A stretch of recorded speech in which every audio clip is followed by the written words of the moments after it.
We have like one button is hidden. We have like one person. Then again, I'm late starting because I was playing with a hat. Well, buying stuff Designing for a a hat. hat and buying the hat.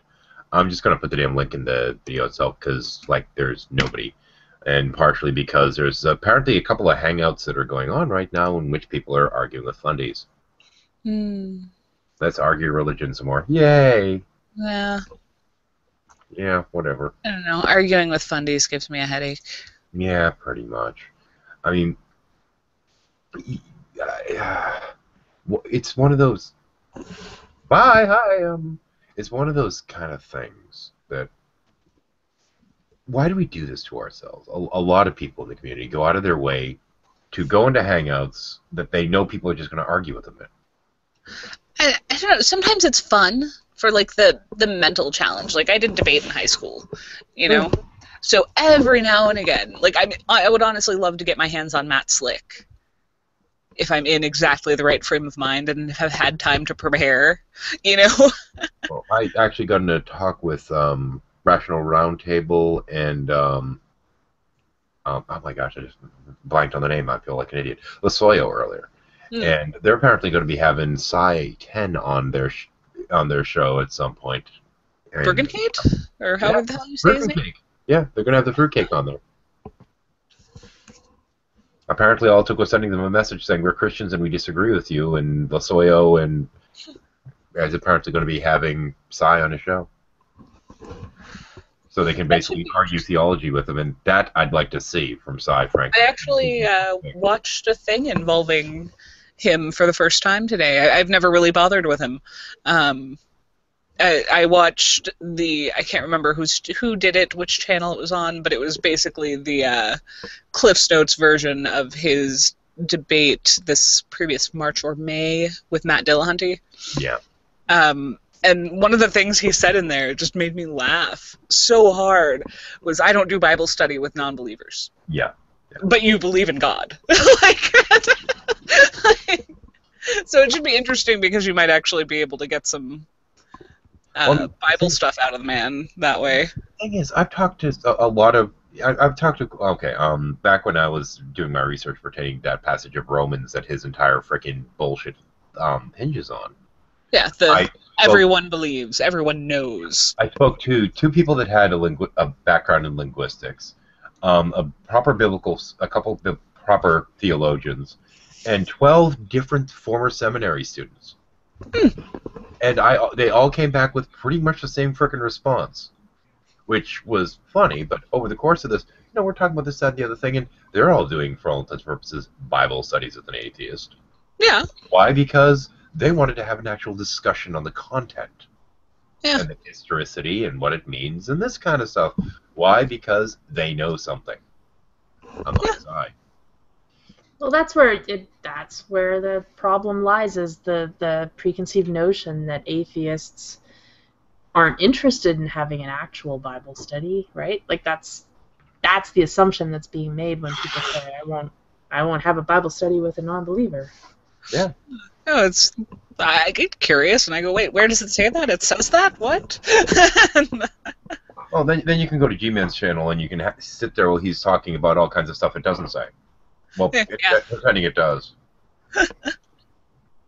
No, I still want to make my master list spreadsheet of verses, like just verses that pretty much every woman should look at. You know what my mother bought me? I think I might have thrown it out because it sucked. I don't know. She bought me a Bible, a woman's study Bible. Ooh!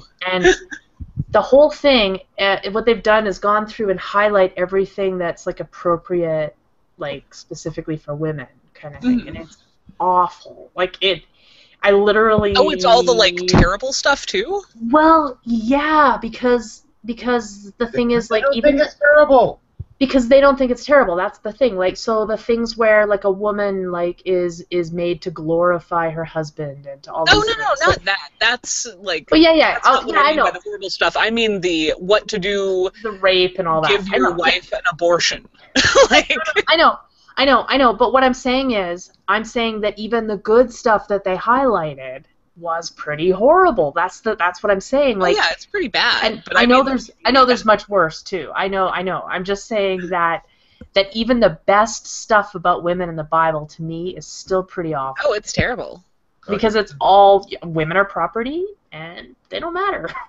And incidentally, in response to the comment made by Rose, just for anyone that may be wondering, the answer to how to make sure a woman has an abortion is if you believe that forced abortion, God-approved forced abortion. If you believe she's unfaithful, bring her before the elders, and they'll give her a potion which will make her thigh rot and fall off if she's been unfaithful.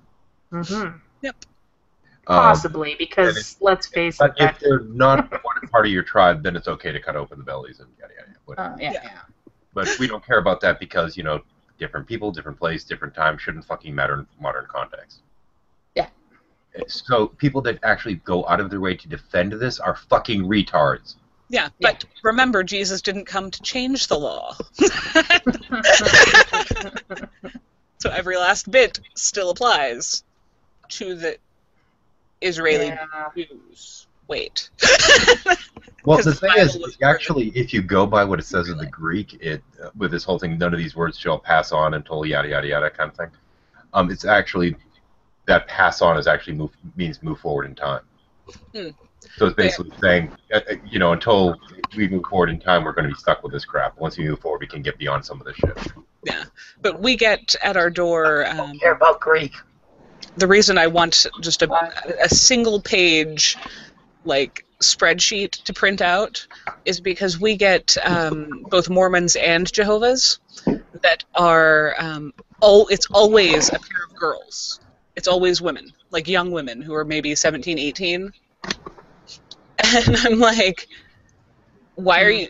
Women shouldn't preach. That's my response. I'm like, women can't preach. Actually, it's teach, technically. Teach. Sorry. They can preach. Preaching is a form of teaching, isn't it? Yeah. Not necessarily. Well, they've come to teach people about their religion. That would be true, because technically they're not preaching, they're evangelizing. Right. I would say G-Man preaches, but he sure doesn't teach. Oh, no. Yeah. No. But I just want to be able to hand them this and go, read all of these. Wait, hang on. I Doesn't disagree. matter. I think G-Man, just by his mere existence, presents a good case against Christianity. I agree with that. Yeah, that's fair. Wholeheartedly. By the way, I just want to say, technically they're not doing either. What they're doing is evangelizing. They can get around it like that. Hey, Epi, out of curiosity, you sub to Lasoyo's channel? Yes, I believe I am. Oh, good, because he's going to be having a discussion with Sai coming up. Wait, was Sai Tim Bruggencate? Yep, him and apparently Rational Roundtable as well. Oh yeah, I like those guys actually. I They're should go pretty. find Lasoyo and They're subscribe. good, upstanding Christians. There are a few of them out there. No, I mean, Rational Roundtable actually, in my opinion, has offered the best argument against the precept that I've heard as of yet. Which Oh, is? I am subscribed.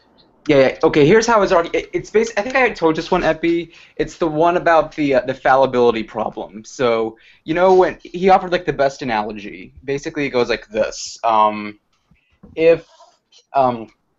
So let's just say even if you grant them that there is a revelation, like the revelational theology is true, you still have the problem that humans are still fallible and we can never have full knowledge to know even if the information that we're receiving from such a divine being could be accurate. And his analogy goes as this.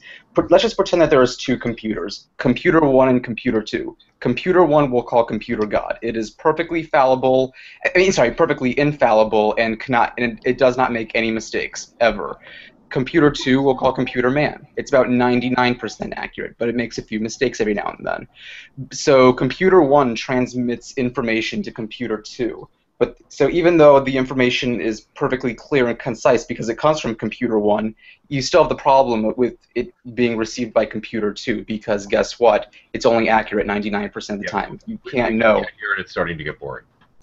Well, but it's a good. But you would at least. It's a very good analogy. That's very. But that analogy presupposes logic, and logic presupposes God. Therefore, I win.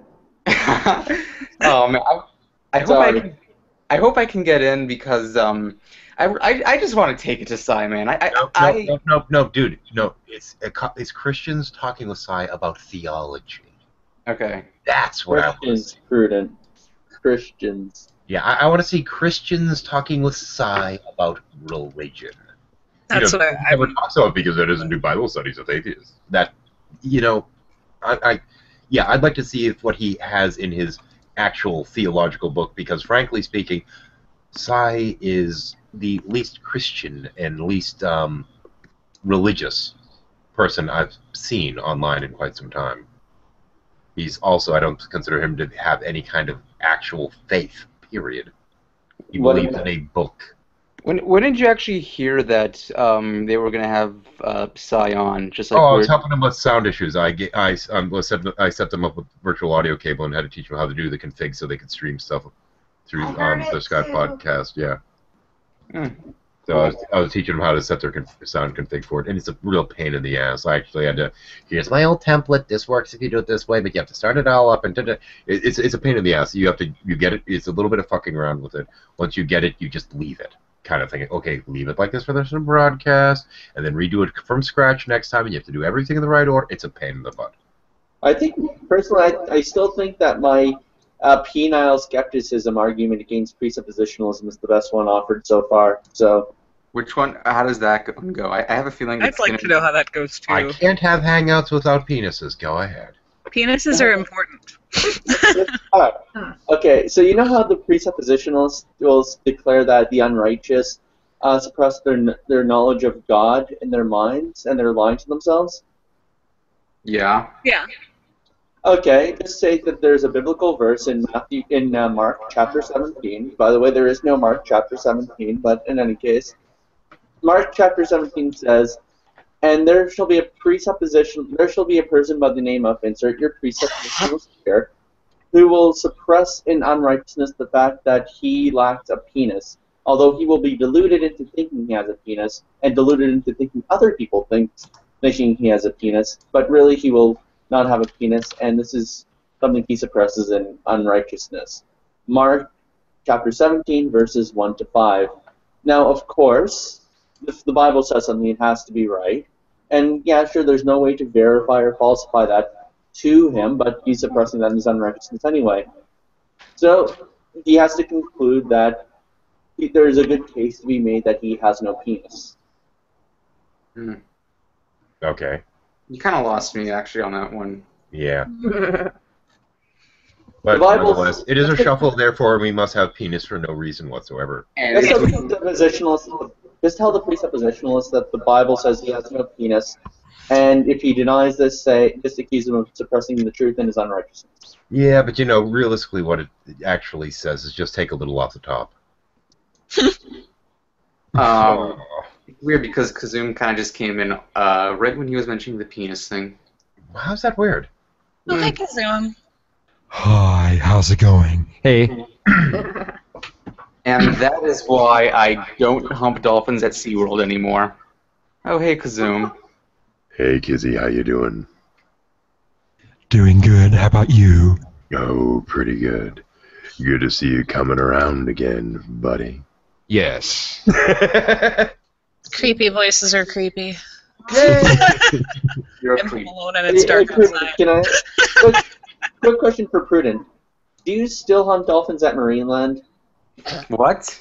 Do you still hunt dolphins at Marineland? I know you said SeaWorld, but is Marineland still open? I thought he said hunt.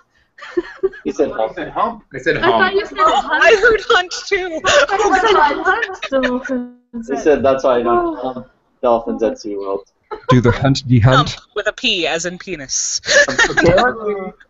Apparently, the blowhole in the dolphin is not what I originally thought it was. Oh no, it's a blowhole, but it can be used. But it's for not other the fun kind. Yeah.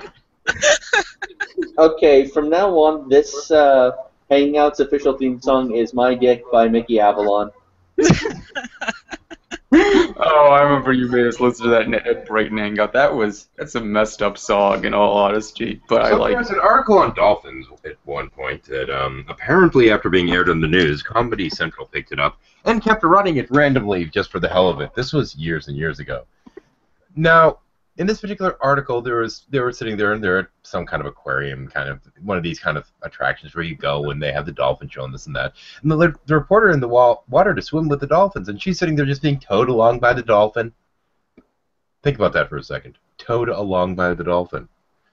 So yeah, you're sitting there, and she's sitting there, and oh, this is fun. The dolphin's sitting there, and he's guiding you through the water. The dolphin's dick is about like this fucking big or longer. This massive pink thing sticking up. That's going between her legs, pushing her along that way. I'm like, oh fuck!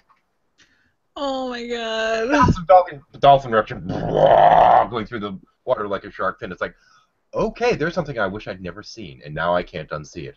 And you mentioned SeaWorld and the blowhole and cracking jokes, and that comes to mind, and I'm like, no! And as for me contributing to the penis portion of the conversation, we can't beat or join them. Much like that woman in the dolphins. Goddamn thing. My dick has been done that. Your dick said so. Oh damn! I quoted the worst lyric from that song. Just put the song in the chat. They'll get it. And as for those that are watching, I do actually have the link down there. If anyone wants to join, feel free. It's an open mic night of sorts here. Partially because I started late, because I had to buy stuff for a hat. And the hat, too. Are we revealing publicly what the hat is? Oh, it's a top hat. Hmm. Yes, Red and I are actually going to make me a actual shaman hat for whenever I'm doing my whole, well, let me put on my shaman hat. So we're making one. So, of course, it has to start off with the base of a top hat. Of course. Because why the fuck not? It's just old hat. Well, yeah. Wait, is it a proper top hat? Is it made of beaver? No. No, beaver's too fucking expensive. That's true. Yeah. How about Bieber? Now, that's a hat I could go for if you could get me the raw materials. I'd make it myself.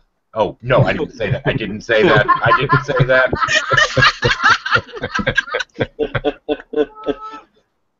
Bieber. That was a joke. Don't. I don't want to like Bieber parts coming in the mail. Please, no. That was a joke. You never know who's watching. At least if not on the old channel, one of the Anons might do it. You know they could have. You get a bag full of blonde hair. Yeah, then we'll know there's a problem. Yeah. Hey, Okay. I'm just gonna ask something. Out of all the guys in the shop, how do I tend to be a person who complains a lot? Yes. Oh boy. You're also a person that tends to ask silly questions a lot. I like silly questions, though. Well, yeah, I kind of lost my shit a little bit at school today. I don't know. By the way, hi, Ermine. How you doing? I don't know what my deal is, but like every time like I'm out, like I'm frustrated about something, I always tend to just I always curse out like in public and openly, like in front of like everybody else, and yet I don't give a damn. Should I be concerned about that? Hey, Prudent, look at my face. Look at it. Are you looking? Yeah. Are you looking? Look Yeah. closer. Does it look like you give a fuck? Yeah, no, you don't give a fuck. Okay. I'm kind of terrified looking at Epi right now. Wait, Epi, I thought Dramatic hair change. Wait, hang on, Yeah, Epi. You've told everyone that you're, saving yourself for that special woman, etc. So we know you're not giving a fuck. Good one, sir. So we already have this presupposition, so we're going to read that into it. Wait, Epi, are you pretty much that? You're pretty much going. How about this way? If you were to ever ask a girl out, you would never go out with her unless if you thought she could be, like she could potentially end up as your wife, right? Is that your kind of style? Basically. Yeah, I would sort of say I'm kind of, or maybe even just getting to know the person, having some good conversation. It doesn't have to be about marriage. I know, I wouldn't say it like that, but I'm just saying, maybe I should rephrase it differently. I would only ever go with a woman if I thought we could last together for a long time. So, naturally, I have to kind of go with that friend stage first. Epi, I think you awfully wise. That's how I've always been. You go through a world of, so much easier that way. Oh. I don't know. I was just in it for the sex. Actually, technically speaking, that's not even true. I was in it for the editing. And I just married him for his money. Wait a minute, I don't have any of that. Great I haircut, have Epi. it somewhere. Must be. I don't know. Now, when the two of us met, she was militantly single, and I was divorced and had sworn off women. But I needed some editing done. Enter as red. Then we decided, we could have some fun. So we had some fun, and before you know it, we're sitting there, and there was something about a boyfriend contract being signed by me and a sexual harassment consent form being signed by her. It was very businesslike. But at least the sexual harassment form does have a 6-month review required. Actually, I should say Meaning you have more or less sex now. I don't know. I never Oh. thought about it. Depends on the month. The month, there you go. Okay. Interesting thing. This literally just came up like 5 seconds ago. Apparently, Sites and Bruggencate next month is going to be in Arizona. Okay, irrelevant. I don't know. I might go out and see him just for That goes back to the Lasoyo thing. You could have mentioned that back when we were covering Lasoyo. We're done with that. So, Lasoyo and No, I know. I didn't. I was just looking National for. Roundtable are having a No, chat no, no, beside as No, I Christians just with figured out 5 Christians. seconds ago that Prudent, look at my face. you don't give a fuck. I know. Yeah, okay, cool. Let me go on. As already established. What was that thing that was it on the Saturday Night Live? And it's like, okay, look at her, and then look at yourself, and now look at her, and now look at yourself. Okay, never mind. Yeah, you've clearly not seen the girl that Epi's going out with. Oh, I haven't seen her. Let's see it, Epi. Epi's with somebody? Show me. This is a live broadcast right now. Oh yeah. Later you can The ask. side chat. Send us the link to her picture. The side chat is private. He has it on his computer, not an online thing. Ask him later. He can show it later. He did not done it. Yeah, she's a hottie though. He is so not worthy. I wouldn't say that. Oh, I'm teasing him, and he knows it. We think Epi is absolutely adorable. Epi is pretty adorable. Yeah, but he done screwed up. He cut his hair. I know, it's kind of weird. It's freaking me out. I don't like this girl if she encouraged it. She didn't. No. She objected to it after finding out. Yeah. Me and my damn hate for long hair and winter hats. Should have just given up winter hats. It was Stuart Smalley that I was trying to think of on Saturday Night Live. Oh, okay. Oh, Epi, if you get your hair long enough to where you can make it into a little man bun, then it works nicely with hats. Oh, that sucks because I could have actually done the man bun thing. Yeah. I've always, until recently with the mohawk and whatnot, had long hair. And I don't do hats. I dislike hats intensely with short hair. I'm still surprised the mohawk worked on you. Me too. I loved it. You started talking about that, I'm like, oh, this is going to be bad. No, it's not bad. Yeah. I was afraid it was going to be terrible. Yeah, I was all ready to sit there and try and go, oh, wow, that looks great on you, and try to sound as genuine as possible. They're like, no, that's pretty cool. Now it's kind of in horrifying fro mode. It's not attractive. Yeah, well. Hopefully it'll be attractive by the beginning of March, because that's when I need to go and change my license over and do that. Because there we go. Internally here, the photo bucket picture has been posted. Thank you. Ooh. And we have Jordy, the master of the drunk bear. That was quick. Jordy, we have to see about doing something about your deck. What about my deck? My deck too long. What I think we need to do at some point is make a secondary side deck and split it technically into 2 decks. So one has the people, and one just has the stuff that's pretty much not, person specific. Which mean a general deck? Me and Kevin have been playing that for months and we haven't done it. Well, I played with a bunch of other folks, and incidentally, I do have their deck code. And we were going through, and I decided to heck with it. I'll throw the Drunk Bears deck in too, and we'll see how this kind of plays out. And I was getting a bunch of references from their stuff, so it was people specific, and they were getting a bunch from ours, and it was like, okay, yeah, there were too many cards that needed to be explained on both sides, and it was kind of a disaster. But it was fun. Who were you playing with 13? Jello Shots and a bunch of his folks. They have their own custom deck with like 400 white cards and 200 and something black cards. I've got their deck code. What a shameful display of cards. Oh yeah, I tell you though. But they had some good stuff in there, man. They had some stuff that I was like, not so much. But they had some good stuff in there, and I'm thinking, okay, we're gonna need to futz around with their stuff to get an idea of what their cards are and steal some from them too.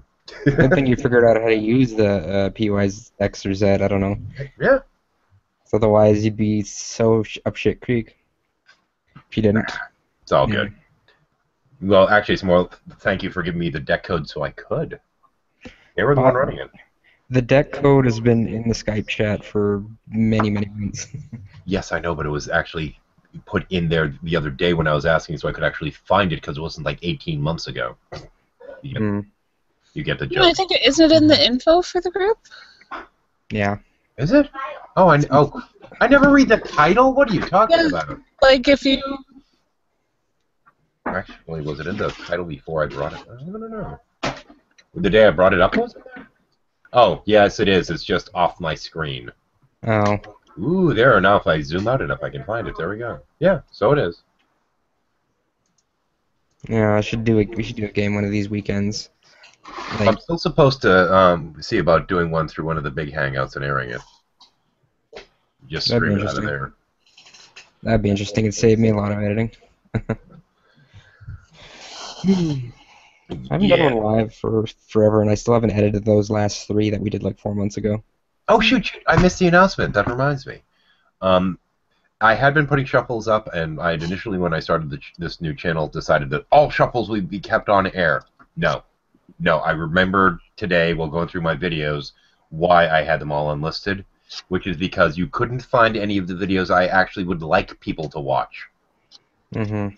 The actual content I was putting up was getting buried by endless volumes of shuffles. Mm-hmm. So they are going to be going to unlisted again, but I have a playlist on the channel now that I'm putting all the shuffles in, so you can find them through the playlist. Ah, very smart of you. Alternatively, tertiary channel, just call it the Insomnia Shuffle. Oh, no. Managing that many channels becomes a nightmare because you have to have the list for the people to invite and all this other. Just switching to this channel was a nightmare. I can see that. I'm at 100 now. I only have how many subs on this thing? How many subs do I have? I don't know. It makes it so you can't see it once you've subscribed. Yeah, I'm only back up to 113 subs for crying out loud out of 16. You go to the About page, or the About tab on your channel. You can wait, maybe I should horror things and say, oh, well, like, subscribe, share. Yeah. Don't you remind, like, the statistics for likes go up if you actually literally remind someone in an annotation? A substantial amount. If you remind people of what? If you remind people in an annotation or to like the video. If you say it out loud is when I notice it. Because half the time I just listen to YouTube videos. Yeah, but the thing about shuffles is I don't get to use those proverbial dulcet tones that I was once famous for. I have to talk louder because of the mic. Well. Turn away from the mic to breathe. Oh, and today I got a cold anyway. I come in and it gets super quiet. No, it's because I just derailed the entire thing talking about Cards Against Humanity and the PXY stuff. I came to tell ham salad. I came to tell Prudent to shh because digging yourself into a hole, buddy. But look, he's quiet now. We got off a topic that he, By the way, I think the whole look at my face thing pretty much set the tone for this. Epi, if you're wondering what that was that I typed in the side, RD Deco, Ham Salad, Augie Bindoggy, and Fluke Starbucker, it was a parody of Star Wars in the late 70s, and Weird Al was involved in it, called Hardware Wars. Oh, okay. Epi? Yep. I'd like to point out that you pretty much started off the Hangout with an argument against presuppositional based upon penises. What do you expect? Mine was at least based on penises. I mean, we talk about penises all the time here. I just thought it was at home. I try not to. I can't get away. Okay, I had a Hangout that I had Char in, and I had Jade in, and I had Queenie in, and it was just to sit there and try and get some sound bites for a project that I was going to be starting. And penises still came up. What is it about my Hangouts? You brought Queenie in there for one. She really wants a packer. Yeah. That's true. I do have to say, though, that soundbite was priceless. I want a penis. What? Now let's talk about the truffle shuffle. Okay. Yeah, I actually got in a, I got in a pretty interesting off-air discussion yesterday after getting out of a Hangout in which, I threw somebody out for really just getting on my last nerve and not being able to get a word in edgewise. I love when somebody asks you a question and you start giving an answer, somebody else interrupts you to mischaracterize what you just said while claiming that you're mischaracterizing what they're saying, and then won't let you frickin' give a proper answer. After about, a good solid 20 minutes of that, I just chucked him out because I could. And then I got into another Hangout in which I just absolute rage fest. It was kind of fun. But ranted and raved for a little while. Frankly, about Christians and how many Christians I find in the community, particularly fundies, that as much as they talk about religion, they don't seem to have an ounce of faith. It's all this one book. It must be in this book, or it did. My God is a literal God that lives in one book and cannot communicate to you outside of that book. It must be the book. This is not faith. This is a book. Congratulations. Congratulations on your idolatry. Have a nice day. Please tell me how not spiritual I am while you're telling me that the only way to know God is through a single book. And then tell me that everybody knows he exists. But the only way you can know is through a book. We got a problem here. Yeah. Shadow, did you watch did you watch any of Nate's Hangout before you joined today? Oh, no, actually. I've been talking with Roy, and I might be kind of becoming a little bit of a regular on there because I kind of have time to. Yeah. I was just surprised. Incidentally, we're referencing Nate Cunningham, and the biggest criticism that people make against him is that he's so slippery, he's hard to pin down, and a lot of people on the atheistic side have problems trusting him because he'll sit there. Well, he may give his perspective on it, he'll also give the perspective of just about every other Christian denomination he can think of, and by the time he gets to the end of it, you're forgetting what his answer was, and just, he won't give a straight answer. You get this kind of thing going on. Actually, the thing that got me is, I went back and watched it, and the thing that got me is he seemed to be giving the atheist perspective on some things today, and I was like, whoa, wait a minute there, that's not me. I was a little surprised, actually. I today.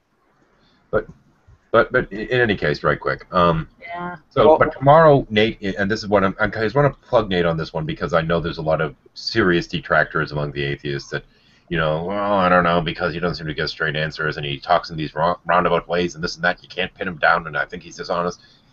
The Hangout tomorrow that he's having is supposed to be specifically about what Nate believes. Yeah. So it's going to be a good one. I'm going to advocate that one. I just want to say, though, it's not really. I don't really have any issues with Nate. As a matter of fact, most of the Hangouts, pretty much, or I would say pretty much any Hangout I've been in, his at least, has been pretty civil. He even once, when he made a mistake, he was even open to correction, which I admire that. But there is one issue, though, I do take with some of Nate's Hangouts. It's some of the people he gets in. Like, he has some good people that will come in, and then he's just got he's associated with some really idiotic people, and in some cases, really crazy people, like Welcome Roy to YouTube! And I can say that about a lot of people, though. Welcome to YouTube!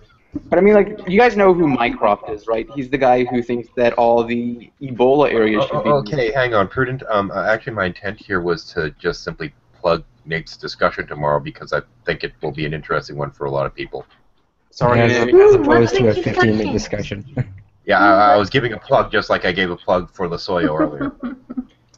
What kind of discussion? Yes, what?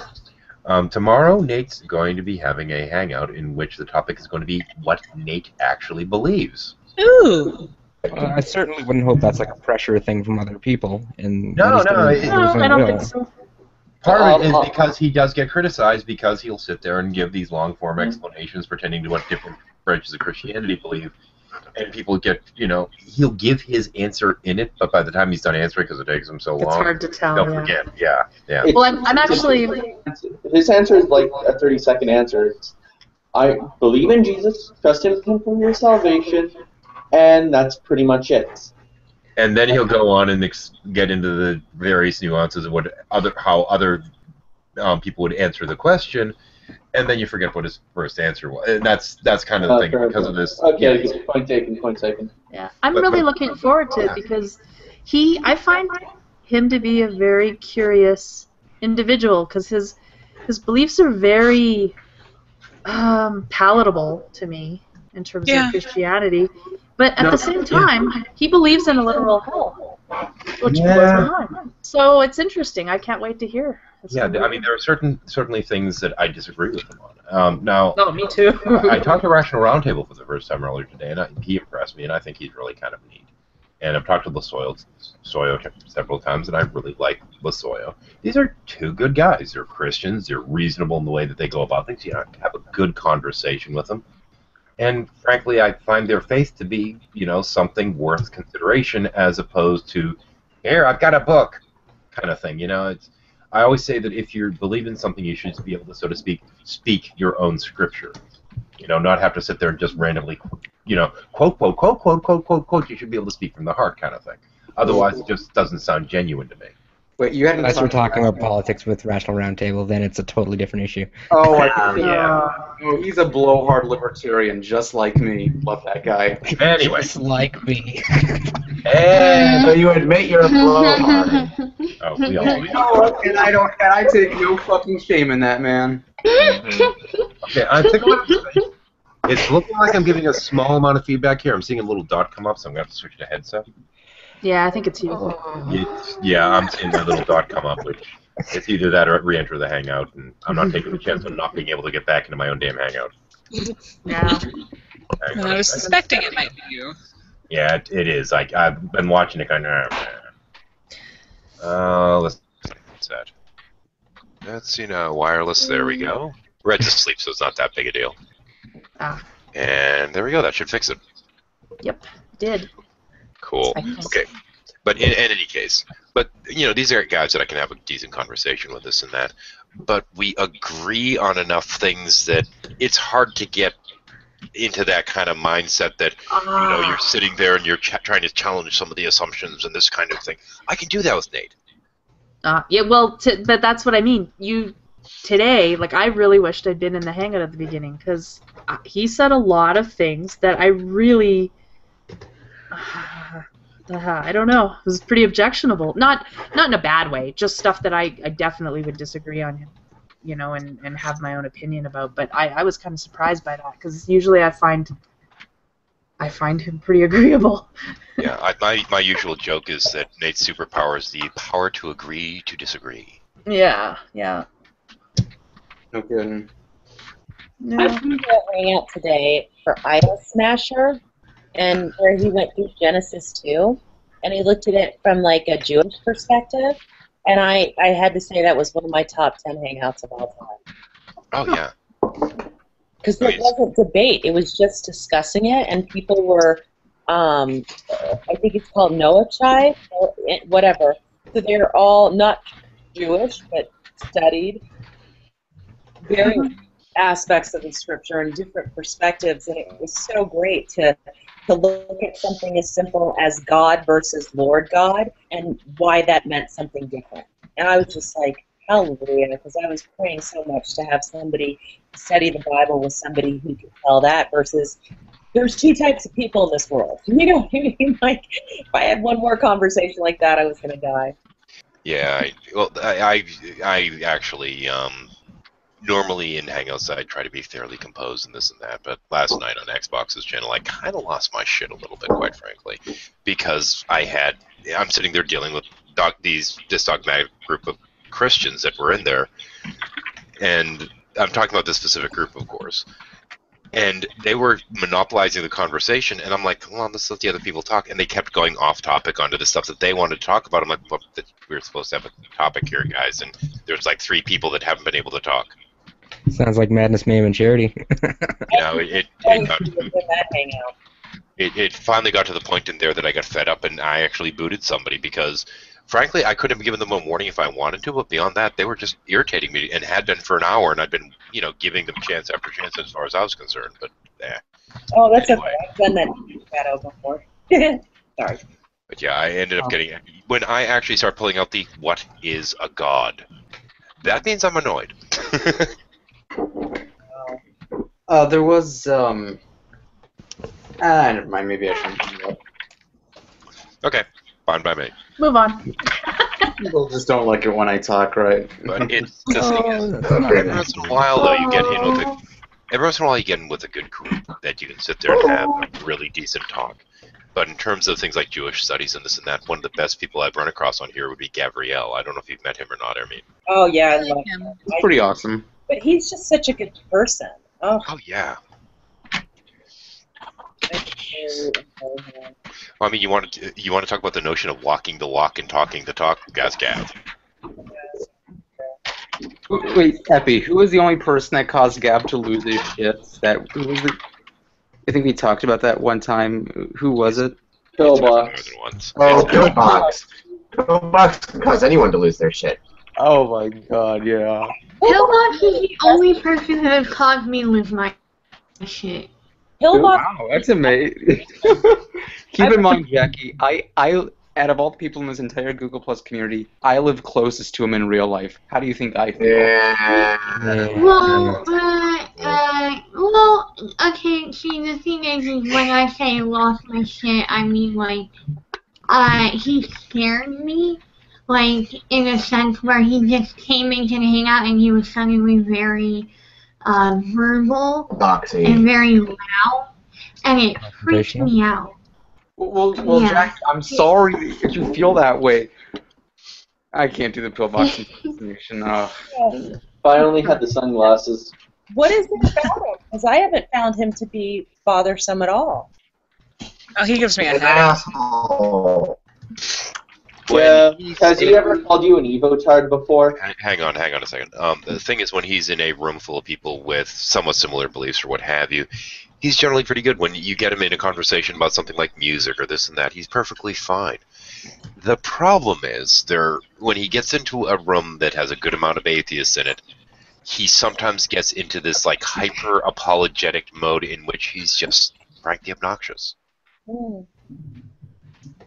I thought he maybe was just like, oh, well, at the time when he freaked me out, I didn't, but I've come to the conclusion that maybe he just trolls around. Yeah, he's Is a that troll. possible? He's a troll. Okay. I don't think anything. That's what I thought. I would suspect that, and this is my only take, because I have seen him kind of what I would say bark, or maybe growl, probably more appropriate, is when he's up against another big bad dog. Potentially. Maybe I'm just a big bad dog. I don't think so. The question is, are him and Bruce friends?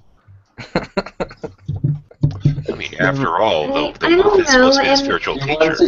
wants to accuse me of calling Am Jesus a liar. Am I a big bad dog? Because he did kind of. No, you're a I puppy. don't know. I'm not talking. No. Okay, no. I'm not. I've never seen you bark or anything like that, Jackie. But sometimes people's opinions, when worded in a way that's, well, frustrating is the only word I can use for it, can unleash the beast. Like I hope that I don't do that. I know that I've done it before. But, like, if somebody says something so offensive, like, I've seen a couple posts that I was like, how dare they? Like, I could feel my blood curdle. Oh, I know that feeling. Trust me. I got Hey, that happened enough of that last- yesterday. Yeah, that happened, what was it, last night, 13? Oh yeah. You saw my little post in the Kagito group saying I need to rant. Luckily, Headless was on. You want to Wait, rant for was somebody? that- Wendell is your man. Are we referring to the same thing when I threw a certain person out of the toast shuffle? Talking about me? No, Oh, I'm no, not no, talking no. about you. No. I'm messing. Wait, which one are we referring to? Yesterday. Mr. Some races are more intelligent than others. Oh, that was the day before. Oh. Okay. Oh yeah, that's a conversation that'll make my blood curdle. Oh, that one's That's that's fucking retarded. Wait, hang on. I'm putting a ban on referencing who said person was. Yeah. The reason why is because I've gotten in quite a number of conversations with him, in which he's been really decent, really nice guy, really soft-spoken. And with the way that he was acting, I think that there was something up with him. I don't know, his influence of something, maybe hypomania. I don't know what was going on. Maybe massive amounts of sugar. I don't know. But I want to give them the benefit of the doubt, so no names shall be mentioned. Do you get that, Prudent? Yeah. Thank you. Was the statement made as in not all races are inherently as intelligent as others, or were we referring to genetic. societal factors? No, it was a genetic thing. It was a genetic fallacy thing. Okay, yeah, that's dumb. Yeah. Because societal factors do cause problems in terms of not necessarily intelligence. Yes, and myself and Jade were trying to point that out, but this individual just They weren't listening. They weren't listening. They were talking over everyone. They were doing the brick wall thing, which for them I'd never seen before. So I want to give them all benefit of the doubt. For all I know, that something could have happened in their life that had them all worked. I don't know. Yeah. I just want to give them the benefit right now. Every other interaction I've had with them has been pretty good. Okay, I'm just gonna ask it. Please don't. I really hope this is happening, but I'm not the only atheist on here who's pissed off with forbidden fruit, right? I haven't interacted with him, but I don't like him. I'm not I don't know enough about forbidden fruit to make a conclusion about him. You know what? I would actually look. I'm not Forbidden Fruit's biggest fan, but I think before coming to a judgment, it would suit you to probably interact with them, or maybe in comments at the very least, if not a hangout. Yeah, I've been in a hangout with him, but I never talked to him. But it's a lot of the rhetoric that I'm hearing from him. It's really starting to kind of irritate me a little bit. Yeah, I have the same issues with him as I do with a lot of other people in the atheist community. Is it like a soft atheist defendant stance or something? If I may weigh in. Basically, what you run into is a situation in which somebody is essentially an anti-theist that's relatively new to the community, that's giving the same old kind of arguments and that same strong-handed, strong-arm approach that really just, is almost viewing for whoring for views. But at the same point, there is a good audience for it. And that's going to happen. Now, as far as I'm concerned, Sarah is interesting, if I remember her name correctly. Yeah, I do like her. Yeah, she's interesting. Him, not so much. He's like every other angry atheist. I hate to use the term, but he's like every other anti-theist on here. It's just, okay, I've heard this before, no big deal, whatever. But she's interesting. Him, no. You know who you can blame on that? TJ. Everybody new here wants to be like TJ because he's popular. Which TJ? Amazing. Okay, that's the one I thought you were referencing, but there's also Coctopus. Oh, yeah. He's also a TJ. Yeah. Oh, I didn't know that. Are just lower view count. Yeah, usually when we say TJ's the Amazing Atheist, because I think he's the most popular, except with bananas. Yeah, but we don't talk about Banana Gate. All right. The first rule of Banana Gate is don't talk about Banana Gate. And don't ever watch that video if you're given the option. Just actually, the first thing TJ did was talk about Banana Gate. That's true. Exactly. But, there was this guy on the bus today who looked exactly like TJ, and he was staring at me the entire way to class. That would be horrifying. Creepy! Well, take public transit. Well, it's not public transit necessarily, it's the school's bus system, so he was a student. If anyone can ride it, it's public transit. Yeah, I do take public transit to school. People think that's weird. I don't. No, you have to have a student ID to get on the bus. Yeah, I mean, there is an inter-campus shuttle between at my school, so I know what you're talking about. Because ISU runs a bus called SciRide with the City of Ames, and it's free for ISU students or anyone with an ISU card like me. But anyone else has to pay. Okay. I used to take the UT bus in Austin all the time. I was never a student there. Most of the time, they didn't bother to look at your ID. Oh yeah, that's or any ID. They didn't care. Yeah, when I take my school bus or the school shuttle, because sometimes I go between. There's 4 different campuses of Arizona State in the Phoenix Valley alone, so they have shuttles that interconnect between the campuses. Sometimes when I have to switch campuses, that's when you take the shuttle. They never ask for the ID, so I mean, and that's like a 40-minute bus ride. I just have to ask, how big is this bus anyway? Oh, it's huge, man. It's So is it a big long one, or is it just one of those kind of short buses that's kind of wide, or? You're right, the short bus, Prudent. I did not say that. Big bus. I did. Yeah, that's a. I've heard Prudent likes big buses, and he cannot lie. Oh, I think the big buses and cannot lie thing was kind of fun. Oh, you know, the weirdest thing I just had my first day actually of classes for the new semester. Good time. It actually rained in Arizona today, pretty hard. So. Yeah, it rained here too. You got like a teaspoon worth of water, Prudent. What? So you got a teaspoon worth of water? I got a full house of drinking. Yeah, that's what I don't understand. Like, why? I never understood the squid thing really. I mean, that was like the first thing I just thought of when I made the icon. But it's like, what? I live in the. Now you're stuck with shit. I live in the freaking desert where there is no water. So why would I choose an aquatic animal? Because I don't know, you liked biology I don't know. Why did you pick the squid anyway? Tentacle porn?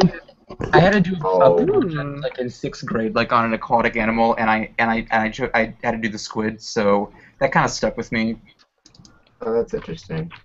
So you just answered your own question. Awesome. There we go. Prudent needs a cactus, slow growth. Actually, what? It didn't fit.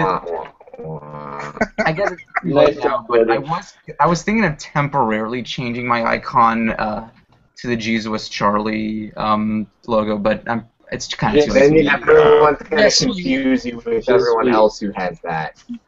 Now, okay, I'm going to say this. I'm tired of it.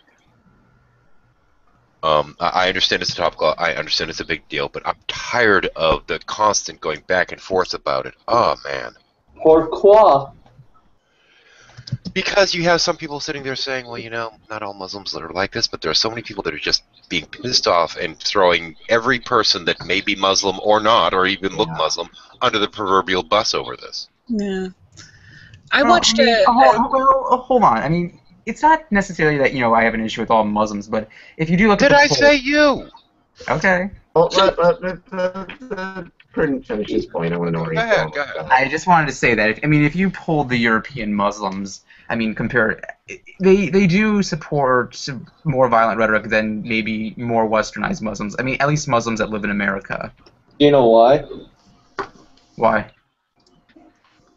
It's because in European countries, what tends to be the case isn't a notion of integration, but rather what happens is there's usually a push for a secularization and a keeping of religion as being something very private, whereas a lot of Islamic things are very expressionistic, such as, for example, wearing a hijab or certain clothing, not to mention outright praying sometimes in the middle of the day, and of course in the United States there's a lot more room for that because there's religious expression everywhere. In Europe, that's not really the case, especially in France, where they have a very Napoleonic notion of religion. But when you're talking about Muslims in terms of like violence and violent rhetoric, you're really talking about one subset.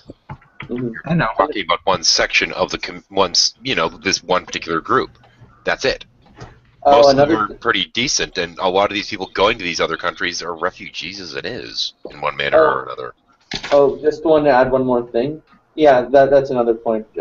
Most Muslims who go to Europe tend to be of a lower social class, impoverished, or even, as you just said, Shadow, refugees. Whereas in the United States, you mostly get people who are university graduates who are applying to colleges who do end up living and moving to the United States. You know, it's like it takes less money to drive from Texas to Colorado than it would if you were trying to sit there and cross an ocean.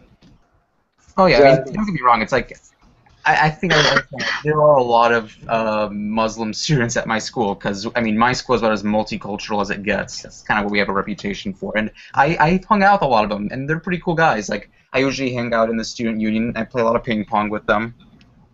Arab kids are tough at ping pong. I'll at least say that.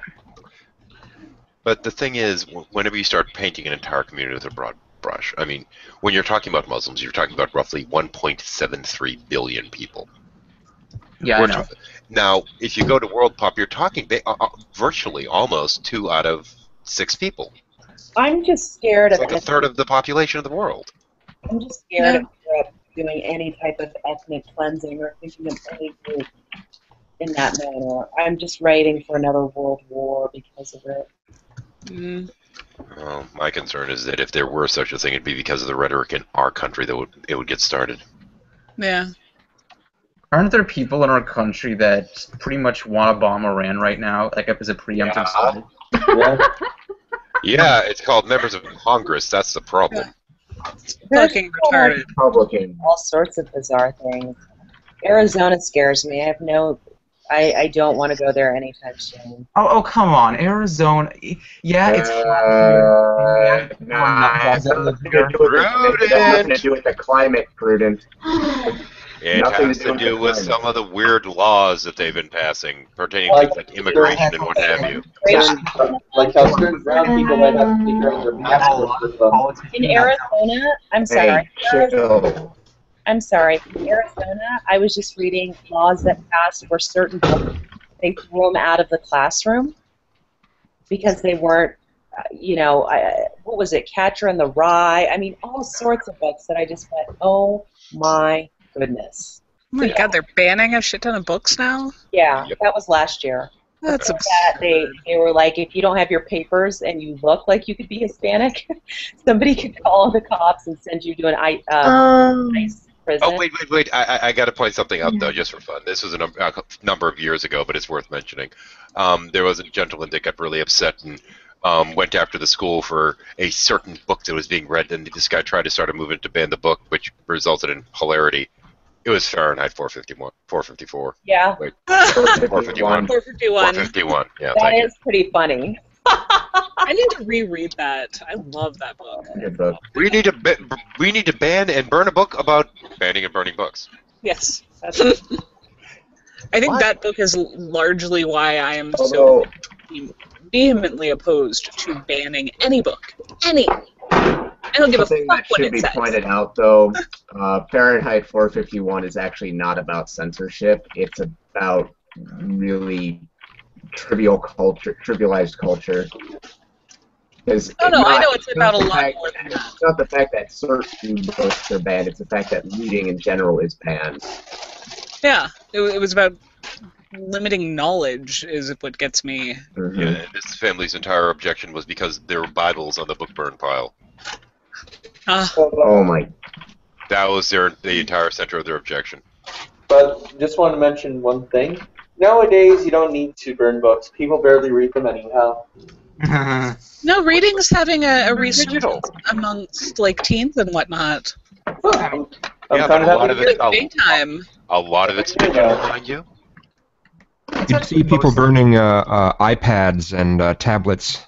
Yeah, and Kindles. Burn the reading devices. I'm really more into nonfiction though. I'm actually reading a couple of nonfiction books right now. I'm the same way. boring. Oh, shush. I'm the same way. I'd like to read more fiction. I haven't really read that much fiction. In light of what happened to Charlie Hebdo, if that book, Satanic Verses, came out today, what would happen? Well, he already needs bodyguards and has had numerous death threats and had fatwas declared against him. Okay. He just has better security. Got it. Yeah, there's a lot of Islamic rhetoric that tends to make death threats against people who speak out against them, especially the public figures. Extremist Muslim. Extremist. Okay, I'm sorry for not clarifying.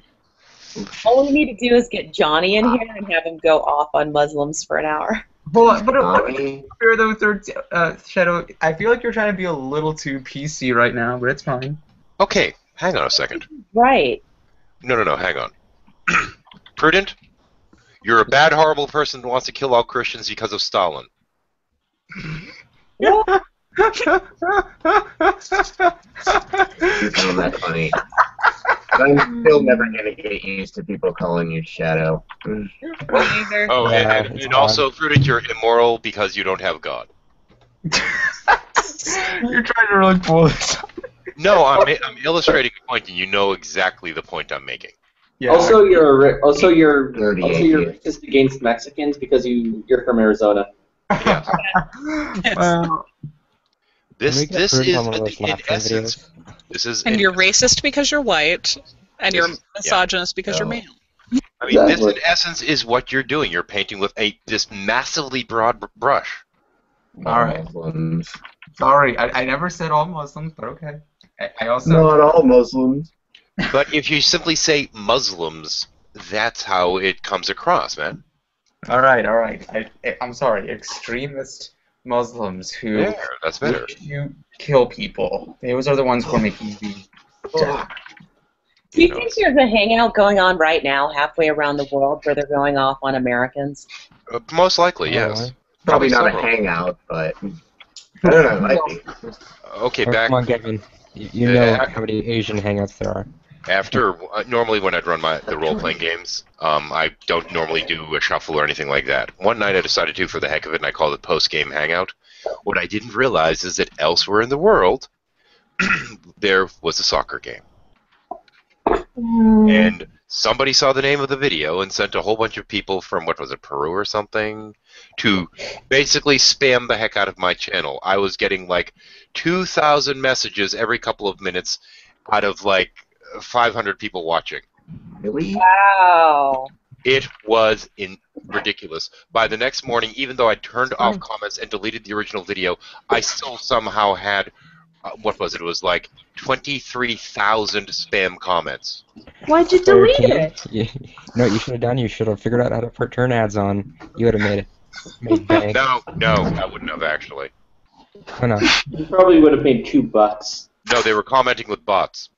Oh, well, even then, like, yeah. Yeah, it was, I wouldn't have gotten a single cent out of that sucker, and I know it. But yeah, it was that, and almost all the comments were through Google Plus anyway, which come up on YouTube and Google Plus, and you don't. Yeah, no. I thought about it though, but I actually no. I just get rid of the darn thing, start a new hangout. It was ridiculous. I have to because ask. Soccer. How many people in here are using an ad blocker anyway? Me. Yeah, so there you go. And I only use the pre-roll ones because, yeah. Yeah. All the other stuff, and I just don't like. I'm only going to be so intrusive, and even then, it doesn't show it every time. But yeah, no. I just got a new computer, and I didn't have ad blocker on it for all of half an hour, and I just lost my mind. That, and frankly, when you see that your spam comments is going up incredibly high, and there's no way to, you can't just dump them all. You have to sit there and click, select all, delete, next page, select all, delete. Try doing that when there's 23,000 of them. Why not just leave them up? After I deleted the darn video and got rid of it, the video went away, but the comments kept coming. It took, I think, even though it wasn't even showing the spam comments anymore, that number kept changing, and I think it's finally down to, like, I think 1,200 now. Yeah. Because 1,200 of them haven't dropped off. I never know whether I really have comments marked as spam or not, because I have this number that just changes randomly all the time. Most idiotic thing. I think you just figured out how to make like a viral video. You just say post-game hangout after a really important game somewhere, and then show partial nudity of women. Partial nudity. No, and no, then, and then be an American. Oh yeah, well, yeah. I don't care. And then you're gonna get show bobs. Sorry. Yeah, exactly. But wait, how do you know about that? No, actually, in my case, it was the I love Charles because it was bald at the time, so they're calling me Charles Xavier. Oh my god, really? Yeah. And then that's just one of the other random comments. It's just, what the hell's your deal, you know? I don't get the Charles. Do we have a refugee from Blog TV here? Now, at the same point when it initially started happening, my first thought is, okay, these can't possibly be legitimate hits. There's something going wrong here. What's going on? Because I'd actually had a video taken down at one point for getting a bunch of traffic from an incorrect site, we'll just say. So I was not taking any chances. And that was actually a good video. That annoyed me. Actually, what annoyed me was when Google contacted me and basically took down the video, which had like 50,000 hits over the course of a week, and all of them were external. And I don't know who was sharing this or how this was getting circulated because I tried. Google's like, well, you really need to be careful who you approach about trying to promote your videos. And I said I didn't approach anyone about promoting my videos. And they said, well, what you need to do is you need to be careful about who you approach to promote your videos. And I said, but I didn't. I'm trying to explain to you that there's a problem here, and you're telling me that this is, you know, a small strike against my except it's not a real person. And they kept responding with the same thing. And I'm like, what the hell? And when I started getting angry, there'd be like this little text thing at the front of, well, we understand your concern. And then they'd put the form message at the end again. I'm like, you sons of... This went on and on. I was even ready to hurt somebody. Here. Oh, wait a minute. We've hit the hour mark. Do we have another topic? I like big butts and I cannot lie. We could talk about that. You other motherfuckers can't deny. When a girl walks in, anybody wasting around and in your face, you get sprung. Or not. How far do you think we can go with such a topic, Evie? I don't know. We've had Lenny long, was here. involved conversations about penises before. If Carson Lenny is was not here- here, and Lenny is not here, so we don't have any get out your lad jokes. Oh, And we there's don't one. have any, you know, how many Carsons does it take jokes. You know what? Alexander Carson once said the best thing when I asked, so what do you prefer, boobs or butt? And he said, I don't know why we even have to decide. I want them both. And I'm like, best answer ever. Mm-hmm. I don't know. I'm wondering how old he's going to be before he realizes that they're attached to a human. Well, they don't have to be. Oh, yeah, that's right. Just say they don't. They're those silicone things. Why am I talking about this? Yeah. Because Epi. It's your fault. You, there. Yeah, you. Yeah, at least Your fault. At least topic. Just saying. Now let's talk about drugs. Oh, Well, no. That's the other thing that I'm trying to get out of this. Party. Oh, I'm gonna be glad to anyways. Am I an easy mark? Yeah, I am. But strangely enough, all the Drunk Bears cards that pertain to me are actually ones that I don't have a problem with. You need to find something objectionable, I think. Yeah. Either that or just Speaking go of with the which, flow too much. we haven't played in a while, Jordy. I know.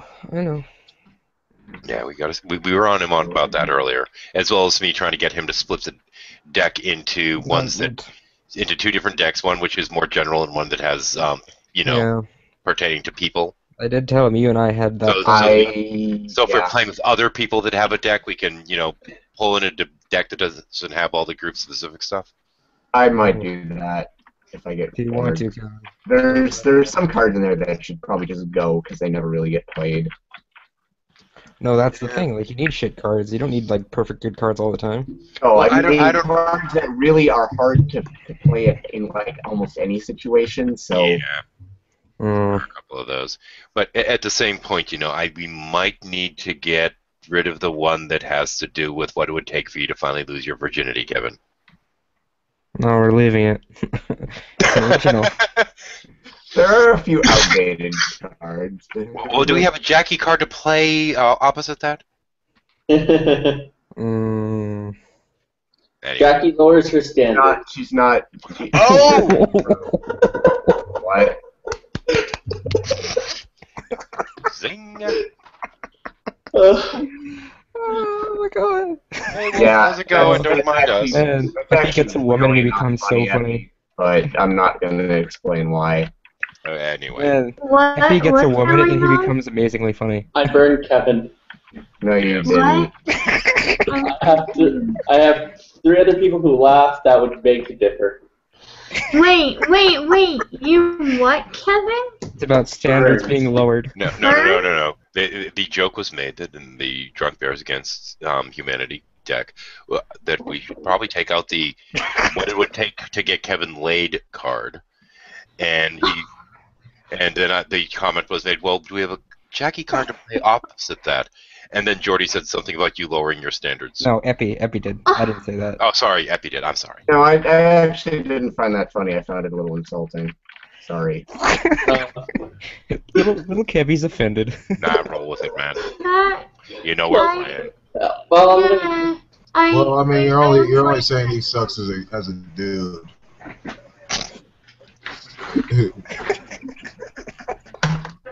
No, let's stop. Guys, let's stop. I think I'm gonna steal Kevin.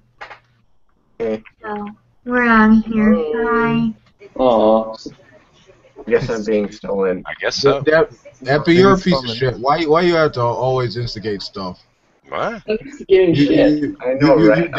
You damn dirty Catholic. You're not a real Christian. You're starting. Oh God, no! Oh, I'm having flashbacks. Holy fuck! That goddamn hangout last night. You ain't a real Christian, Epi. Oh, fuck off. Wait. Please, With your rose beads and you pray to Mary and all this. Wait a minute. Can I not be reminded of that idiot, please? No, hang on. I could have sworn I You heard. gotta repent. I could have sworn that All for His Glory was in the room for a moment. What the fuck?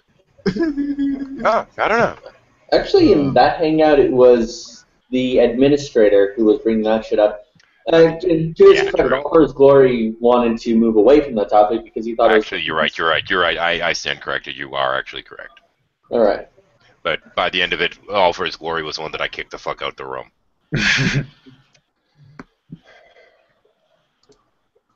Because frankly, because I don't like it when somebody asks me a question and somebody won't let me fucking answer.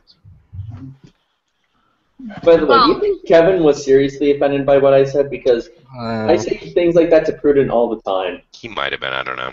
Yeah, I mean, I can understand. I can understand getting a little buttered behind it, but it's not so bad that you have to leave the hangout. I mean, come on, we take jabs all the time. I don't think he left the hangout because of that. I don't think so either. Yeah. See, Kevin takes worse jabs than everybody else, so I'm pretty sure he didn't really get offended. Yeah. So don't feel bad, Epi. Yeah, I might. Maybe that should be my strategy. Just lower standards just a little bit. Prudent. Hang on. Wait. No. Prudent. I want to explain something to you. Now, for the longest time, the reason why Kevin hadn't gotten laid is because Kevin had incredibly high standards. So, sitting there cracking a joke about Jackie lowering her standards is a play on that. That's what made it funny. Now that I've explained it to you. But I don't know if anybody heard it. Yeah, but Ron, you gotta accept the truth. The truth is, you are a squid boy. Oh, fuck off, Wolf. Squid boy. But I swear to God, if he keeps that up, I am going to change my freaking icon. No. The simple. Don't worry about it, Prudent. He's just intimidated by your suction cups. Damn right he is. Should make it a scorpion. That's an awful lot of suck there. Squidward. That good boy. Actually, you know what? Prudent ought to change his avatar to this. Or one of the other images. Oh, you're a dick. Nah. No. Change it to Squidbillies. That'd be funnier. Ooh, yes, yes, it would. Yeah, it would. Yeah, that would definitely be better. I was gonna say it. Squidward, not so much. Yes, sir. Prudence, you know what you got to change your image to? You got to change your image to Megamind. It would make total sense. Maybe I should do another aquatic creature. Maybe I should do the. This is one. I'll just use this one to piss on Nephilim Free, the California purple sea urchin. Yeah. I think you're more of a cuttlefish, Prudent. Hey, you know what? Just leave the squid. I won't call you Squid Boy no more. No, I don't care. That's okay. I'm still gonna call him Squidly Diddly. You're gonna call me what now? Squidly Diddly. Oh, fuck. If you don't know the cartoon, you don't know the cartoon. Yeah. I don't know the fucking cartoon. It's an old cartoon. Old Warner Brothers, I believe. Was it Warner Brothers? I don't remember. You young whipper. No, it was Hanna-Barbera. The cartoon. I think it was Hanna-Barbera, actually. I think Mario fights a version of you in his video games. What do they call them in Japanese? The bloopers? Mm-hmm. Yeah. I'm having flashbacks to that god-awful hangout. How about Squid's McSkin? Epi, you ain't a Christian. You gotta repent, boy. No, actually, the one that got me, of all the stupid fucking things, because of course everything is like this massive presupposition God exists, you know, truth. It's like, and we can't get a fucking word in edgewise, Wolf or myself. Realistically, can't get a word in edgewise unless I basically talk over them very loudly. And they're making all these truth claims, and we can't say a fucking word. Ah! Well, that's when you leave. I was moderating. I'm still waiting for that thank you when I helped you out there that one time. Oh, which one again was this again? You're gonna have to refresh when I removed that headache Nephilim Free from the hangout when he was you know. Oh, that was you? Oh. Yeah, of course that was me. I thought it was I thought it was Epi that did it. No, no, that was me. It's just that I think Neff's voice is fucking annoying, and I'm more like, you know, dude, go away for a moment, go away forever. Ugh, Neffy drives me up a wall half the time. Of course, then we found out that administrator guy was even more. Then again, he uses the idea administrator. I guess we should have really expect that. Bro, hear someone say that was me. I think of that video of See Them Stains. Ooh. Lovely.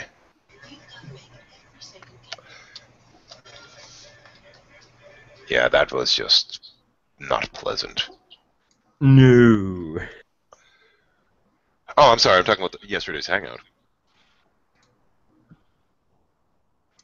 We had quite the rogues gallery, but there was this one kid that came in and was saying that, you know, and presenting this, of course, as being it's one of these absolute truth things, that everyone is doing God's will, even the atheists. They're just doing it against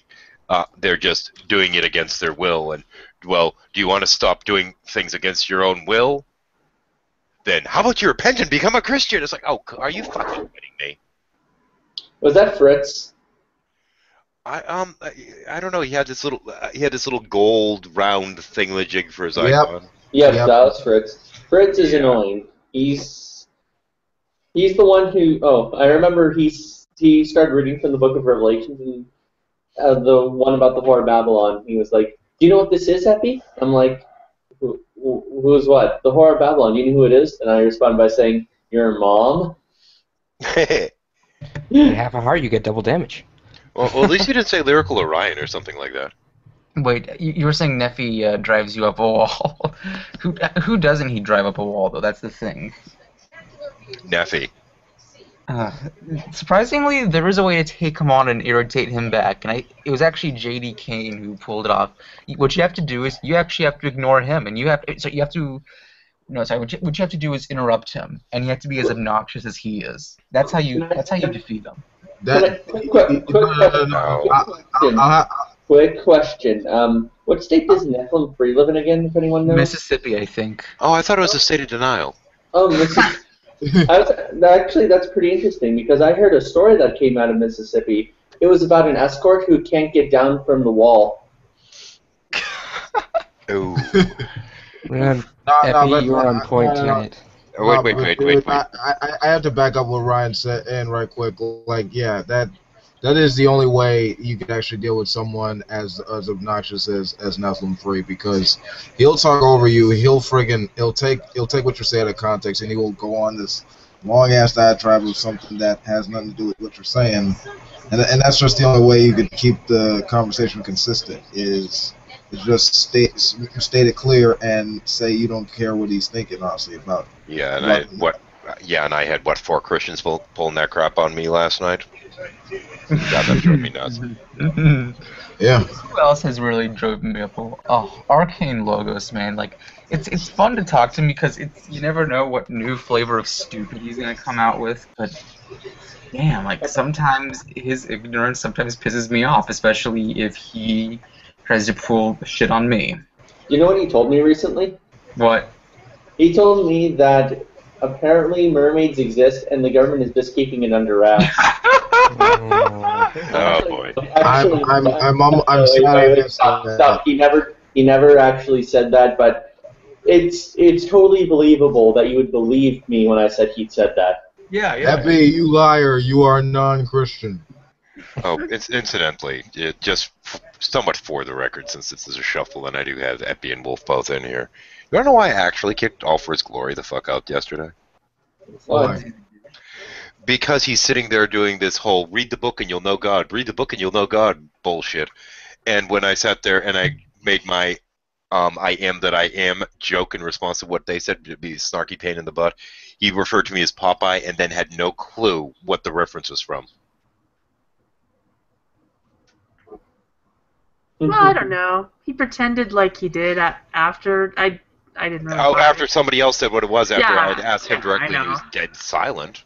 I mean, okay, you don't even know what that is in a reference to. You're out of here. But the last thing he said that was stupid was like he's like, well, if you don't believe, what was it? If you don't believe in God or you don't care, then why are you even in here? That sort of thing. And it's like that was when you kicked him. I was like, yeah, that was a pretty stupid comment. At that point, I had literally had my mouse right over the eject button, and I was sitting there saying, say one more stupid thing, and you're gone. There. I mean, honestly, I mean, if his like view, I mean, if his condescension was an issue, I mean. Honestly, it wasn't to me because, you know, I have talked with the guy like in off-air hangouts, and, you know, while he's having it at his face, whenever we talk about science and stuff like that, he doesn't seem to be too aware on that. So obviously, you know, there's some humility on like his side as well, just about to a degree. But like, you know, I wouldn't. Yeah, like I said, I wouldn't necessarily go in trying to be condescending or snarky because that usually turns people off in discussions. Yeah, I mean, in my case, it seemed like the majority of it seemed to be aimed at me for some fucking reason, and when it wasn't, it was aimed at atheists in general. And after a while, it was just like, you know, this has been going on for an hour with him doing this. I'm tired of it. That and all you people just don't know truth because you're not us, and then you go to say something and they won't let you talk. When is it ever appropriate to pluralize the word atheist? Like, does it even apply anywhere? I don't think it does. Atheists. Yeah, like when can you ever talk about atheists in the plural? When does that ever apply? I mean, does that ever come up in one of their friggin' titles? So I was talking to 2 atheists the other day.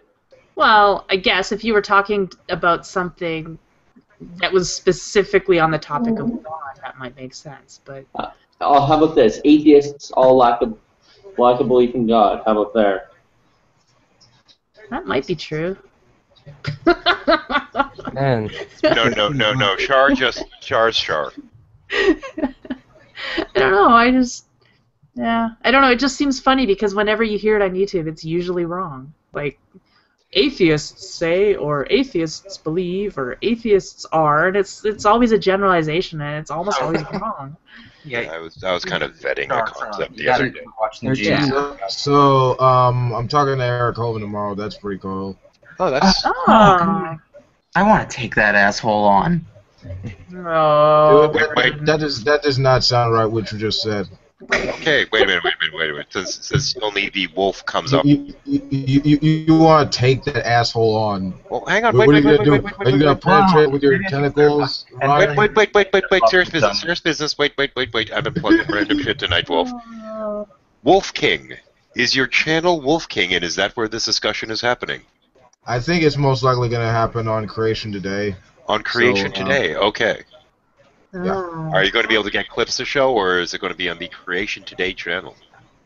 Probably gonna be on the Creation Today channel. I might be using some in my video about it, probably. Okay. Wow. Maybe you should make a little video before it starts and put a link in it and stuff so that I can find it.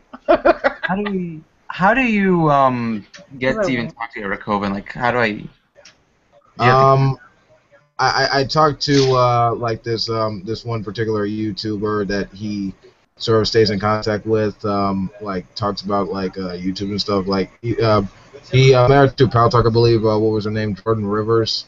So she sort of like helped hook it up through that correspondence. So cool. that's how it's gonna work.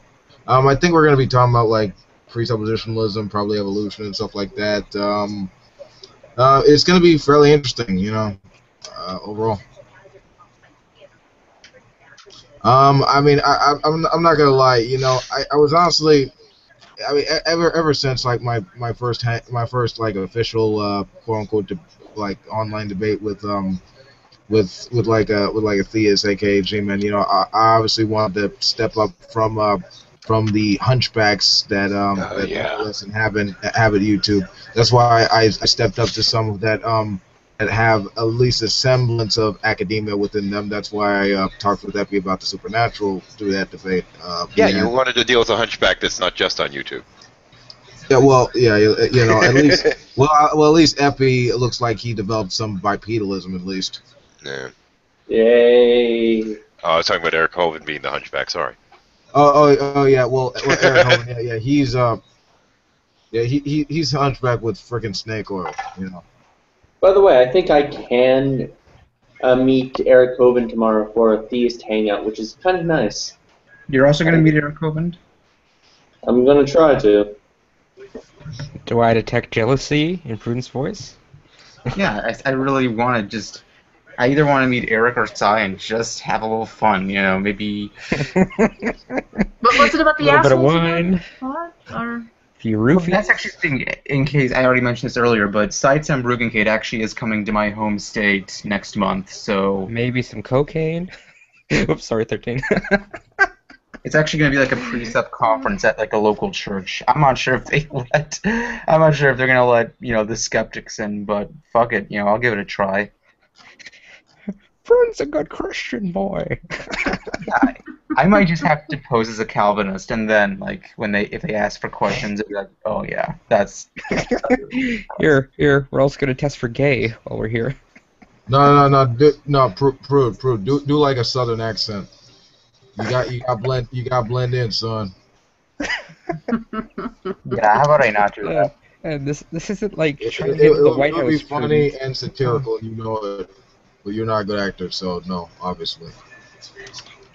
You're not a good actor. What you need is ninja clothes. You're not a good actor. You're not even willing to try. What the hell? I just wanted to. Come on. I'm just having fun.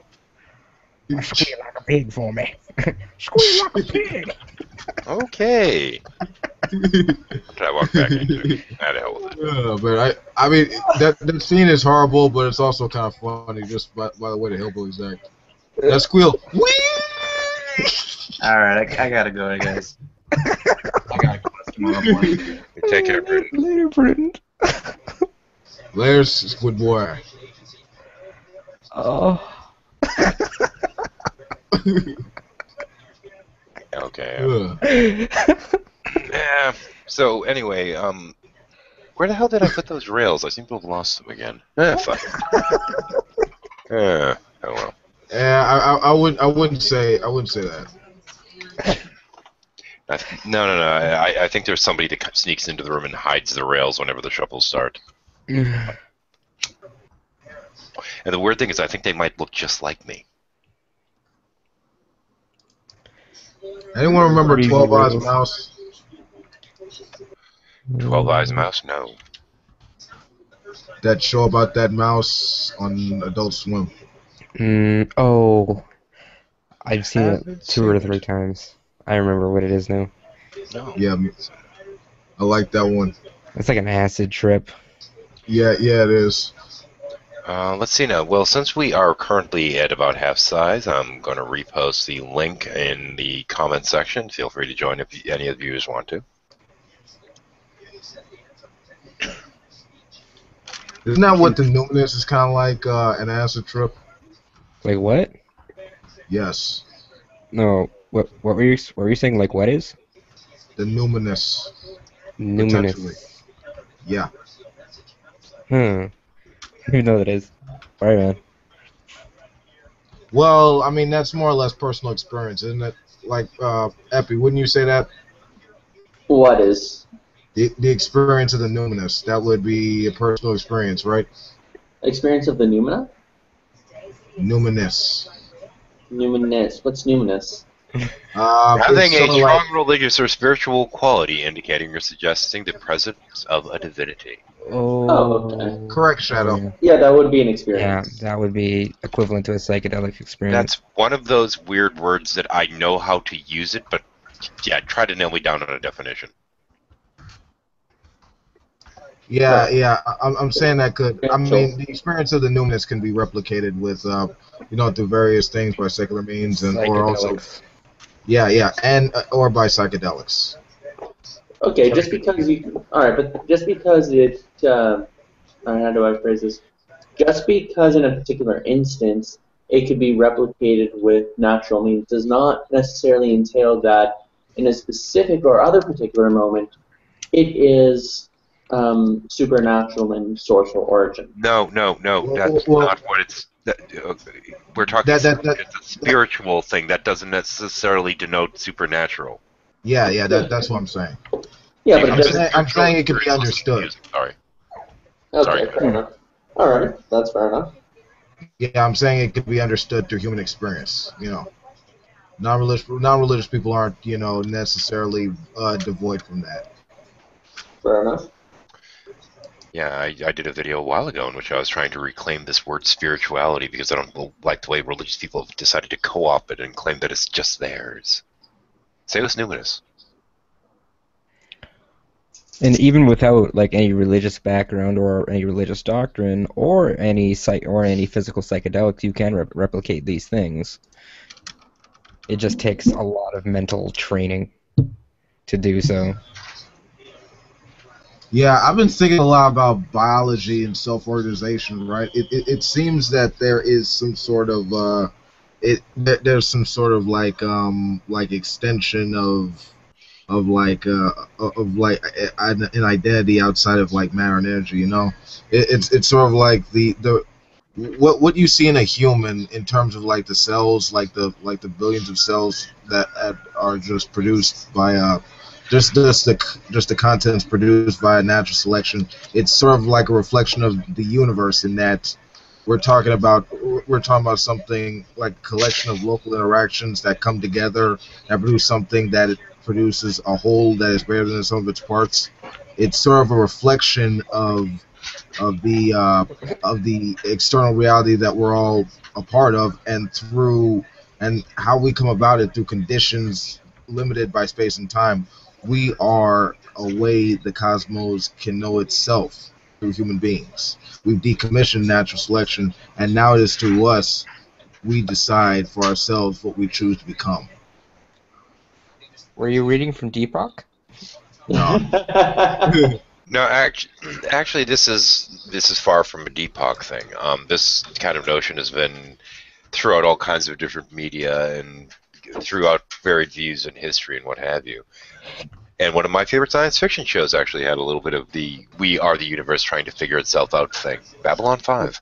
Or in other words, the universe is inside great brains. No. Damn it! I was reading from the Chopra Generator. I know you were. Yeah. Now that's from Deepak Chopra. No, but I mean, the notion of us being, so to speak, part of the universe trying to figure itself out, I like that. It's a beautiful romantic notion. I like that. It's much better than this, We're here to fulfill God's need for television to watch. How about this? He has all the channels. Or as I like to phrase it, we are God's glory manifest. His glory hole? What?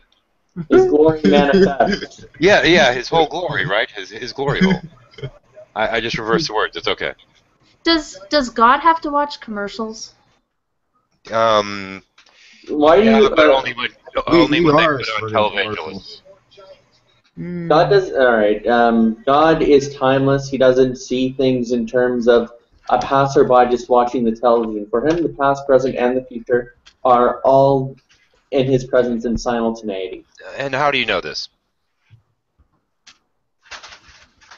This is this is classical deism from Plato onwards. No. Think about it for a minute. How do you know this? It's been revealed to me in a way in which I can know for certain. There we go. Actually, honestly, calling it a statement of faith, I'd be fine with. And if what Shar said was the case, then God would literally go insane after 2 hours.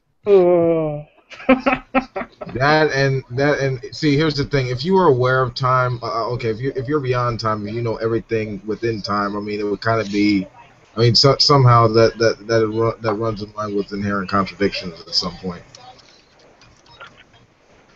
I'm sorry. What is it about time and contradictions? Okay, you're saying it's beyond time, but it knows everything in time, like past, present, and future. I mean, it's sort of like it sort of like means nothing because it already knows everything, but it's also beyond it. I mean, it's sort of like it's weird, you know, to put that in like terms, wouldn't you say? Not really. I mean, the universe is tenseless. God is atemporal. Okay, we have some comments in here. Epi. Oh. Somebody thinks that you look much better with your haircut.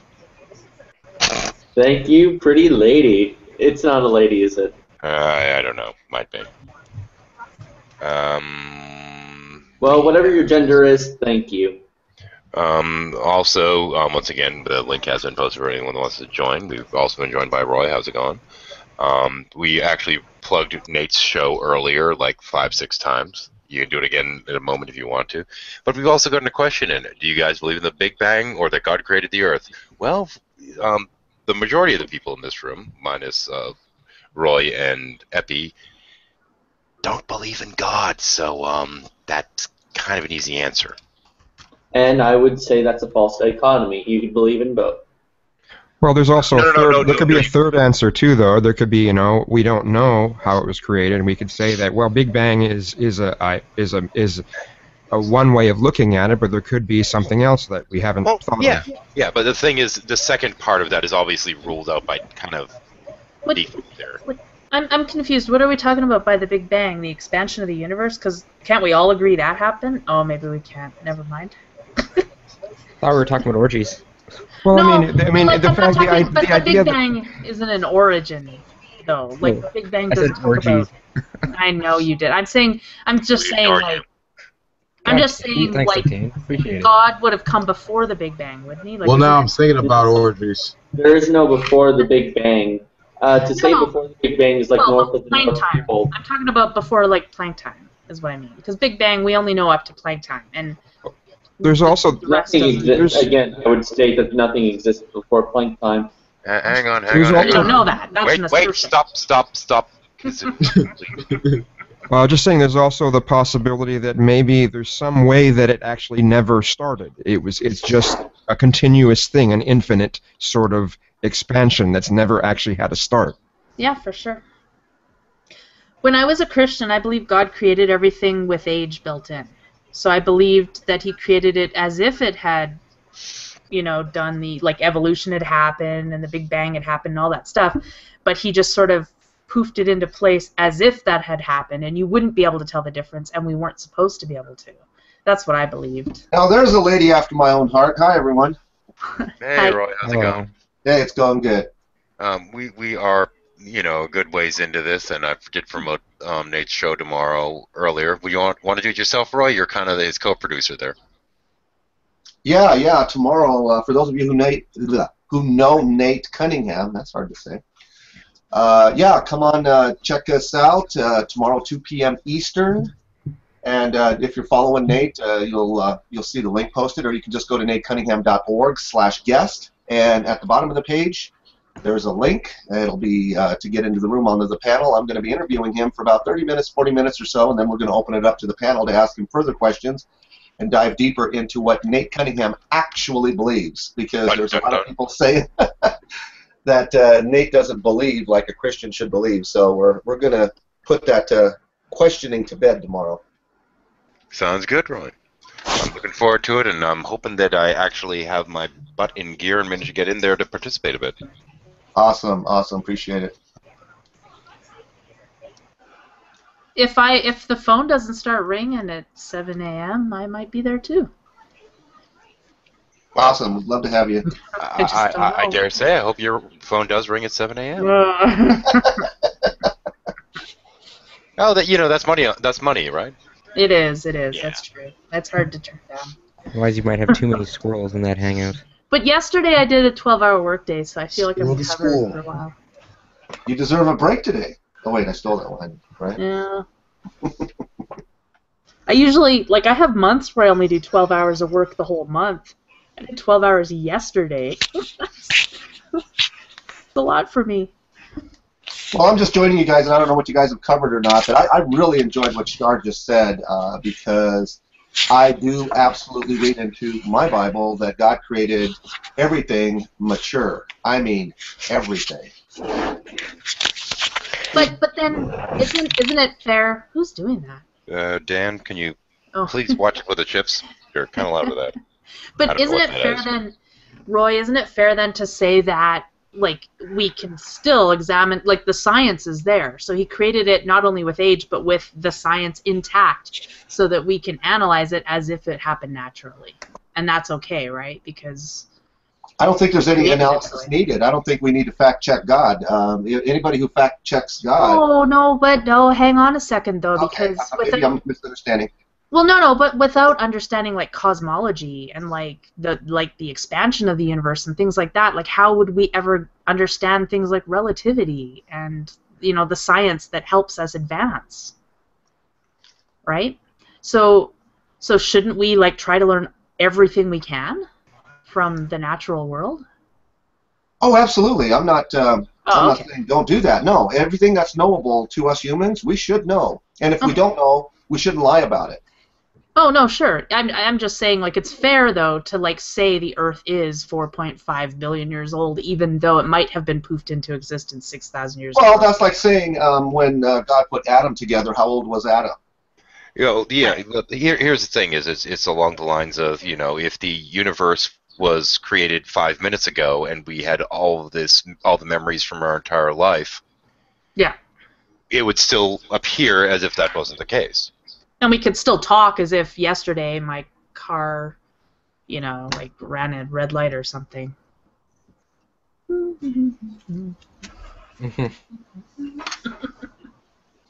Yeah, there's a passage in the Bible that says that God, the foolishness of God, which is like a play on words because there's nothing foolish about God. But if you were to say, God's wisdom is so much higher than man's wisdom, than our wisdom, so even the most foolish thing of God is wiser than the thing of us, of man, that we can figure out. So God left us with just enough information so that we would be dangerous. I'm going to actually have to pause this for a moment. It's kind of some of the rules of the shuffles have changed recently, in that I now allow pretty much anything on the table. But it's an old tradition of shuffles that normally getting too deep into theology is pretty much off the table, because it's typically a place where people go to relax and chill and kind of get a break from that kind of thing. But since I've been going on a little bit about that, in part because we've been talking about, for example, the show that Nate's doing, the show that Lasoya has coming up, in which he's going to be talking to Cy. Wolf referenced that he has a thing coming up, speaking with with Eric Hovind, etc. So we have had a bit of that on the table today. So with all difference, I'm going to ask the room, do you mind if we continue with this, or shall we shuffle as normal? I don't care. Go for it. I have to go to work anyways. So I'm No gonna go. preference. Okay. I'm fine either way. I will let it run for a little bit, and I will sit back and relax. Yeah, and I just think with regard to understanding our universe, I think it is fair to say that science is like the best means to actually understand it. We understand that as a biological species, everything about our lives is rooted through the law-like regularities within the universe. Well, think about how Eve was made, though. Like, how do we put that whole situation into science? Like, could you actually qualify what you mean by that? Well, they say in the Bible that one of the ribs of Adam created Eve. So how could science create two people?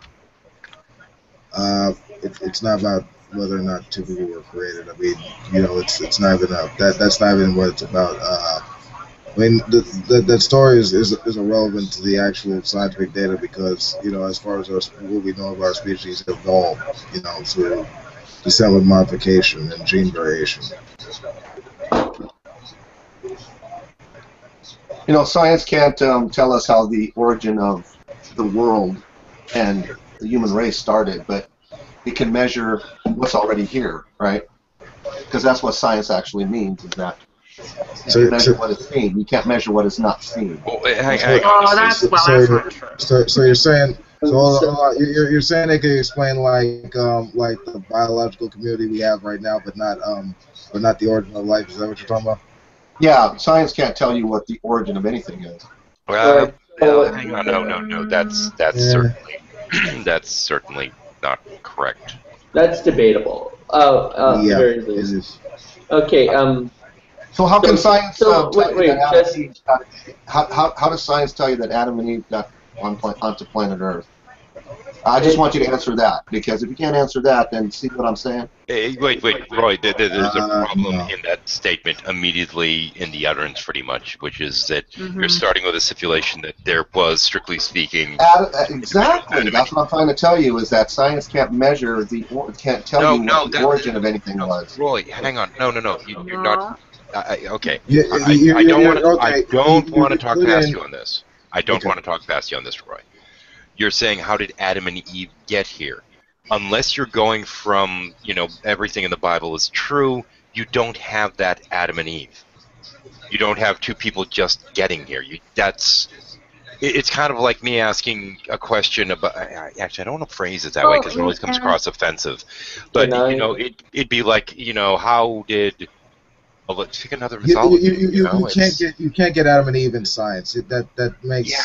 Well, Adam and Eve, science doesn't start with Adam and Eve. Science doesn't try to explain something that they don't know about. Science says, let's look at everything and then figure out from what we know what happened. It can do that. So, wait, if I could possibly just enter in here, I really don't think that the biggest problem is what science can or can't tell us. I think the biggest problem with stating that the world, even though it is young and is created with age, is to state in some way that God is or has shortchanged us in terms of our ability to decipher things, or maybe even in the fact that he's deceptive in terms of claiming one thing but designing everything to look like something else. So, for example, if somebody was to decorate your house, like someone got murdered, or think of something outlandish like that, but at the same time he's telling you, well, I just meant this as kind of a joke. It was all a joke. No, there is a sort of deception that takes place in even making a joke of that nature. So for God, isn't this on some level kind of deceptive? I mean, I would think that God would at least give us this, if God designed our senses of reason and calculation to decipher the truth about things. I would think that God wouldn't make something to appear old? Why not just state that God created it old? Actually, getting back to what because I'm going to jump back for a second. The statement as it was referenced pertaining to Adam and Eve, what I was trying to essentially state is that statement requires the acceptance of a very specific theological presupposition which is not shared by the audience, and that's why that was immediately, you don't what? Kind of thing. But in terms of like the formation of the Earth and this and that, we do understand how stars form. We know how the accretion disks work. We know about the consolidation of the matter. This kind of these things we do certainly have. We do have some notions of pertaining to how some of the early life may have formed in terms of the proteins involved. We know how they combine. We know all this kind of stuff. Now, do we have the exact? Well, no, that's not something that we can necessarily get, nor do I think that makes sense. But also, there's no reason within science to think that humans were a specific destination. We're just how things went. Well, yeah, totally. You can never say like imagine how difficult it was to make us because we weren't the goal, right? In my opinion. So. No, we were. Absolutely, we were. Well, to you, right, but I'm saying, like, science wouldn't make that claim. Science would never. That's what I'm trying to say. Science can't tell us that mankind was the goal of all of creation. And right, but that wouldn't be science. So that's not a scientific. But Roy, that's not a scientific question or statement. That's a theological statement. There's a difference. Yeah. We're not the goal. We're not the goal of the universe. We're a byproduct of the universe. In terms of things like the existence of God and this and that, science must remain neutral on this. Well, science helps us throughout everything. Because I think what happens is God took us to a certain point, and science is helping us the rest of the way. I'm sorry, Dan. I have to ask you a question. Yes. And I'm going to ask you to answer honestly. How old are you? I am 16. Okay. I clearly forgot to click the 18 or older box. I will let you stay in here. I will ask people to try and curb their language for the moment. And if we start getting to some of the topics we typically start in here, no offense, Dan, but I'm going to kick you out for your own benefit. One other question, though. What time is it where you are? I don't know. You might want to check that because if you have school in the morning, I don't want you to be staying up later than you should and potentially not perform properly in school because of it. Okay. You're going to have to stick with me on this one because I have kids and I'd respond the same to mine. All right. So double check the time and make sure that you're not going to potentially interfere with your school. Wise words of wisdom. I was going to say, Kazoom, keep your clothes on, but he left.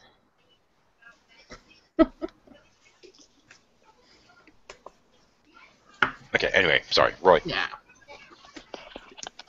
Yeah, no, I was just making a statement that, science is just, it's absolutely fabulous. As a matter of fact, science in the Bible and all of that, they go hand in hand. I mean, there's not science versus the Bible or science versus creation. It's a perfect fit. The only thing I would say is science versus evolution. That there is a versus, because if evolution attempts to share with us as human beings how we got here, the origins of us as human beings, then yeah, it can't do that. No, the question is why can't it? Because it can't measure what it can't see, and we got here from the unseen. Well, the thing is, through going through and examining fossil evidence and what have you, as well as certain genotyping and what have you, we've traced back the origin of humanity all the way back to Africa, for example. And we have various dating methods to show what the time periods of these were, etc., as well as what some of the proto-humans were. Let me ask you guys a question. If you find a fossil in the ground, can you tell if that fossil had an offspring or not? Well, yeah, no. It's called like if it has like if it's a transitional fossil, if it has descendants that pass down, particular traits set with modification. You could determine this by anatomy or by genetics. Like that's actually cool. You can actually tell if you find a bone, you can actually tell if that person had an offspring? Really? If it was if it was a female based upon certain conditions pertaining to the hips, I believe you might be able to. Actually, yeah, but it doesn't sometimes. matter. For the sake of evolution, the fossils don't need to have had children. You're looking at morphology. You're looking at body plans and how they change over time. So you don't need to see an individual that reproduced. You just have to understand that members of that population reproduced. Yeah, and that's the thing, is it's a matter of the population. We're not talking, this fossil, this individual existed in a vacuum.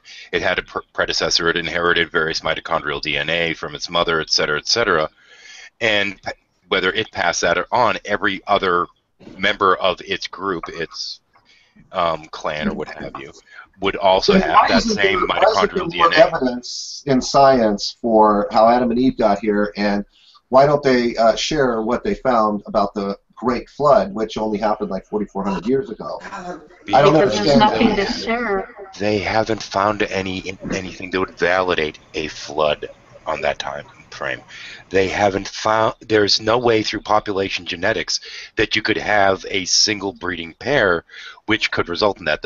In terms of trying to have a stable breeding population that isn't going to become massively inbred and have massive genetic mutations, you need a bare minimum breeding size of 101 individuals, and even then it would require a very careful selective breeding program as not to go down a very dark path of massive genetic mutation and deformation due to massive inbreeding. Well, and I mean, we already know that there was a big bottleneck. Was it 10,000 years ago, right? Where a lot of animal species, probably a lot of them, went extinct. But I mean, they studied the cheetah thoroughly, and the cheetah doesn't have enough genetic diversity to basically make that. That's a big part of the reason the cheetah is endangered, is because it doesn't have the genetic diversity that it needs. Is that what it's called? I don't even know. But we can look at that, and that was 10,000 years ago. So we know that you need a certain number of females and males in order to have a stable genetic. I don't know what you call it. Not a biologist.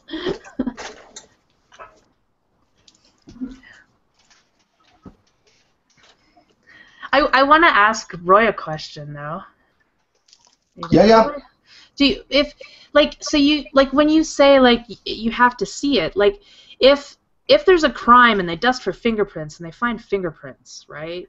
Is that not evidence of something that occurred, or at least that you can place a person there at the crime scene or whatever? CSI? Sure, but I mean, would you say that you saw it happen? The origin of how man, appeared on planet Earth. I mean. No, but we're not even talking about origins. I'm saying that's what I'm talking about. What I'm saying is science can measure stuff that is seen, but it can't measure stuff that is not seen. Right, but if science can measure things all the way back to eukaryotes, right? We're talking. I don't know how far we can sort of take our genetic code and figure our way backwards, but if it can go quite a distance past humans, well past humans, then doesn't that at least tell us that humans, evolved from other creatures? Well, also if you go past humans, you're only going to go back 6 more days. You know what I'm saying? Okay. It's not going to be that much. Okay. Can I ask Roy a question? Go ahead, Shake, please. I didn't realize you came in. Sorry. Good to see you. Oh, no, that's okay. It's a little exasperating, Roy, to listen to you, because I'm here. And please correct me if I'm wrong. You're attaching rules. You're saying what has to be. In the, I don't know, year or so that I've watched videos that you've been in, I very rarely hear you asking questions that seem to be with the intent of learning. Your questions seem with the intent of disqualifying something. And I'm wondering, have you actually studied evolution? Have you actually studied the Bible? Why can't you answer a question? Actually, so here's the thing. Please, okay, wait, let me answer. Just give me 1 second. There's a lot of people that are Christian that when they're going through the, so to speak, 2 different Genesis accounts, the initial and that followed by the one that's more specific, when you move from the priestly voice to J, it's pointed out that in the priestly voice, it's simply stated that man is created, as in mankind, is how many interpret it. And others will go, then Adam and Eve were specific creations that were created after man was created. So that is a second theological position, which isn't Roy's, I'm quite sure, but I just wanted to point out that there is another theological position. Sorry, go ahead. I'm being Nate. Why am I doing that? Oh, I love that. So yeah, Eric, I don't know you. So I'm Roy from California. I am a born-again believer. So I take it you're not a born-again believer. Is that correct? It doesn't matter what I am. This isn't about it does, because it matters how I speak to you and answer your question. If I know you're a believer, I'm going to answer you one. Roy, go ahead. You answer the question, Roy.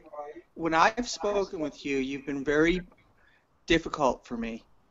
I'm not saying you're a difficult person, but for me, I find it very difficult because I feel like I'm asking you something that is pretty reasonable to ask because you're talking about right. science. Right. That's what you Can I think. finish, That's please? not what I think. So I need a little That's bit fine. more background. That's fine. I'm more than willing to answer Roy, you. can I please finish what I'm saying? Yes, please. Thank you.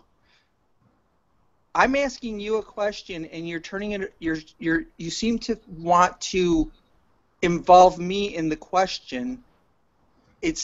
I'm irrelevant, except that I'm curious about something that you're saying. So don't worry about me. If you can just do your best to answer, that would be great.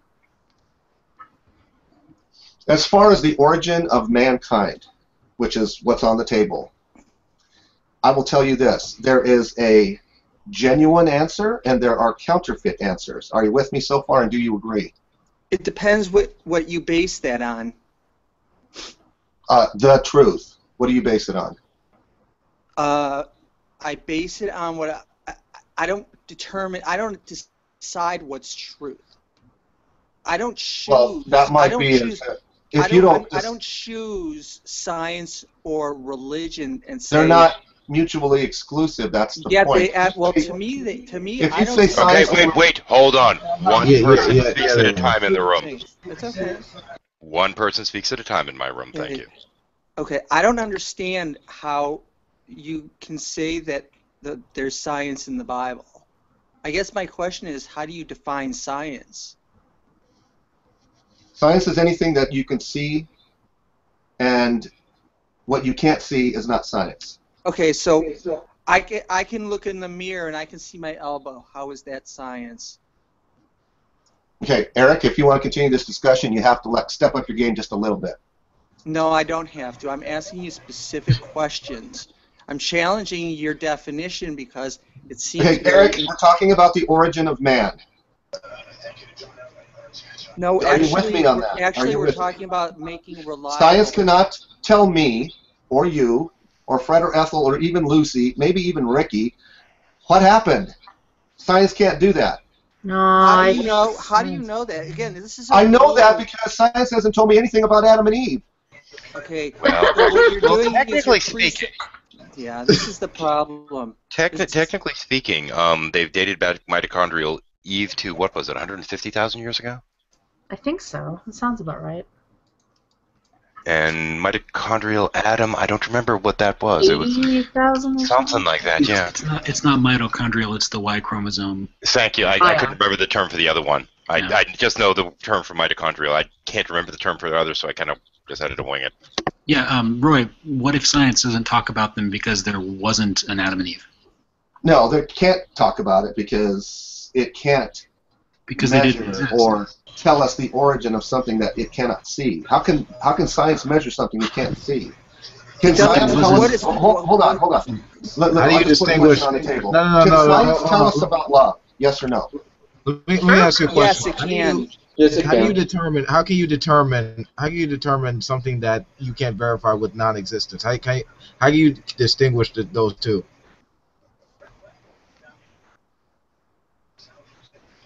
Hello. Okay, you guys need to step up your game, otherwise I'm out. No, Roy, that's an insult. That's a judgment of us. I mean, honestly, I think that might be. You said non-existent. If something is non-existent, I don't play that game. I didn't say non-existent. I said what you can't see. I asked you a question. You said something about non-existent. Hang on, wait. No, Stop. Wait. Guys. Hang on. Everybody just sit down. Now, I'd like everyone to sit there. Heathen, can I make a request? Yes, you may. Thank you. This is a request to you, to try and make this, to try and make sure we're all on the same page. I don't hear people. Wow, it's hard for me to say this without being offensive. I don't see a value in telling people that they have to step up their game. And that's a judgment that really doesn't add value to the conversation. The thing is, this is actually why I asked people to sit there and just calm down for a moment and what have you. Thanks. Because it had started getting to the point that there was a little bit of, whether it be conscious or subconscious, what have you, there seemed to be a bit of quipping going back and forth. And there reaches a point at which there's a frustration level that comes up in a room. Now, from sitting back, because it's kind of my deal at the moment, sitting back and listening to what's going on, it strikes me that there's a major, what is referred to as a performative contradiction going on here. In that when you have people approaching a discussion and you have them disagreeing on something that's a required presupposition to even, so to speak, have the discussion, and they don't agree on this core presupposition of the argument, this thing at the core of it, you're not going to be able to get agreement, and all you're going to do is keep talking by each other. Now, the issue here, as I see it, is Roy, of course, fully believes and considers it true, or through faith acknowledges it true, if you prefer it that way, Roy, that Adam and Eve did actually exist, and says science can't test that. Now, however, for those that do not believe in the biblical account or have no reason to see that, they say, well, if there's no Adam and Eve, of course they can't say anything about it because there's no Adam and Eve to find. But since you're approaching this from two different, completely contrary viewpoints without having that same core presupposition, you're never going to be able to meet and have a discussion about this until somebody's willing to kind of step in the middle and entertain a hypothetical. Now, frankly, knowing Roy, he's not going to do that. Knowing the majority of the people that aren't believers in the room, I don't think they are either. And this is where we kind of run into a problem. I'm willing to entertain hypotheticals. So my question is there a way that you can come to a compromise through which we can have this discussion without hitting this brick wall?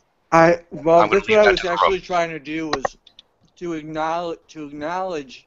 I think that there's people that are willing to acknowledge that everything that we're saying is a subjective. It's going to be opinion. I get that. What I'm feeling, though, it maybe it's because there's so many people on one side and then there's Roy on the other side, is that it's hard. Maybe it's hard for Roy to have all these people. Nope. Not hard at all. Oh no, he came in. He came in for the game. He has his game face on. I can feel it. I wouldn't say that. I wouldn't say that, Shadow. But thank you for that.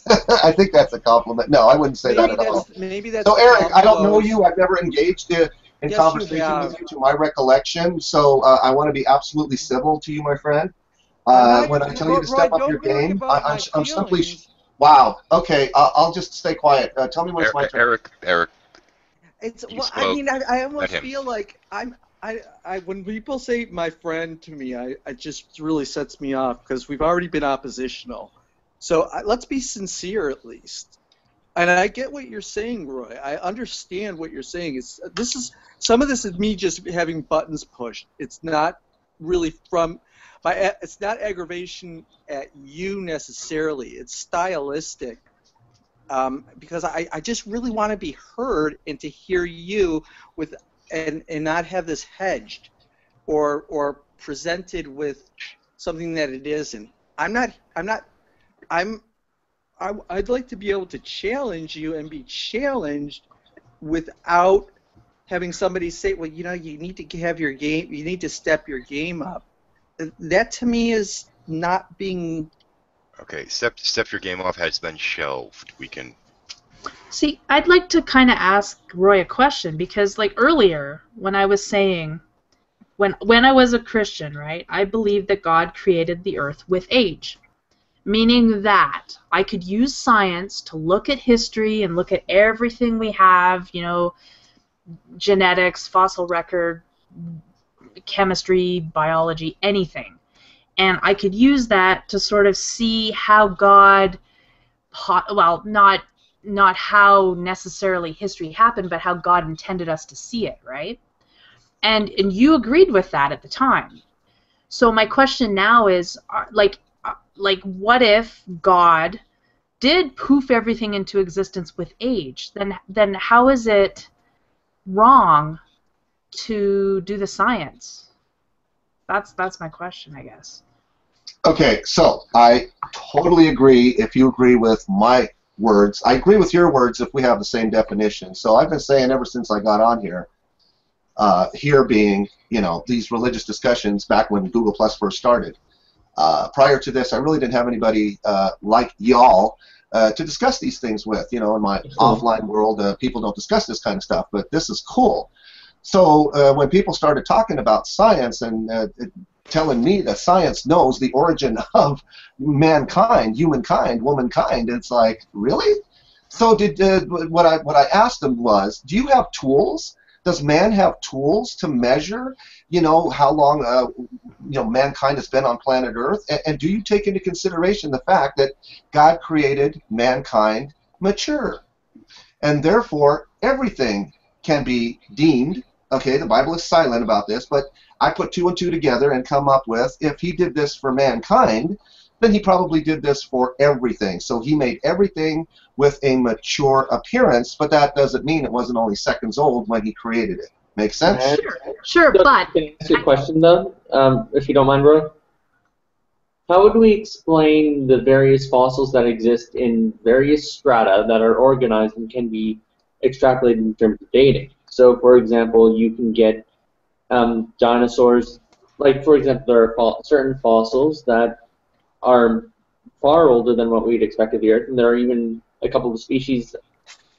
And, yeah, I'm kind of curious about that. Does God just also sort these fossils in the different layers of strata where we could just happen to measure them or date them in terms of millions of years old, or being millions of years old? Obviously not Epi. That was Satan. Everybody knows that. And let's not be smartasses right now. I'm actually asking this. I've actually heard that before. I know, but I don't think Roy the devil did it. You've never heard the devil did it to test your faith? Yeah, but let's let Roy speak for himself. That's right. We're asking Roy. Yeah. That was back in the 70s. Let's let Roy answer for himself, please. Thank you. Okay. So here's how I look at things. So since I know what is genuine and I know what is counterfeit, I always measure everything from the genuine. So if the genuine doesn't match up with the counterfeit, whatever the counterfeit is, and in this case, the counterfeit is whatever the tool or the measuring rod says. How old was Adam, right? 6,000 years ago. Let's just take that back 6,000 years ago and tell me how old Adam was at its, his time of conception on planet Earth. Okay, so I believe that he was able to bear children. So I don't know. He could have been anywhere from an older teen to someone in their young 20s as far as the maturity of looking the way they look today. If you were to look at Adam when he first appeared on planet Earth, you would say, oh, late teens, early 20s. Okay? But he was only like a nanosecond old. Roy, I'm sorry. The question is, in essence, if I may rephrase what Epi was trying to ask you. We find in all these different layers and what have you, using science and how we date things in science, we find these organisms that, the bones of these things that seem to have lived long ago, that why would these be there if they would have theoretically existed prior to the creation in accordance to the way the dating works? why I'm getting would there. God I'm have put the getting bones there. in there? Okay. That's okay. I'm Just making getting- sure you get the core of the question. I'm getting there. So, Okay. since Adam and Eve were the first ones and death had not yet entered the world, there were no bones prior to Adam and Eve. And that was only 6,000 years ago. So there was nothing in the ground as far as a fossil or a bone or anything 6,000 years ago. So you have to start there. If you don't start there, then you're going to get all messed up. Because if you create a tool as a human being, and God has already told us what is, and you want to go against that, then you're going to get all kinds of false readings, so to speak. So, Hang on a second, though. I have a question for you. Yes, sir. Now, in terms of, I'm just going to pick on carbon dating. There's a lot of other things pertaining, but in terms of carbon dating, what happens is you have both. You have two different kinds of carbon. You have the one that's stable, the one that's unstable.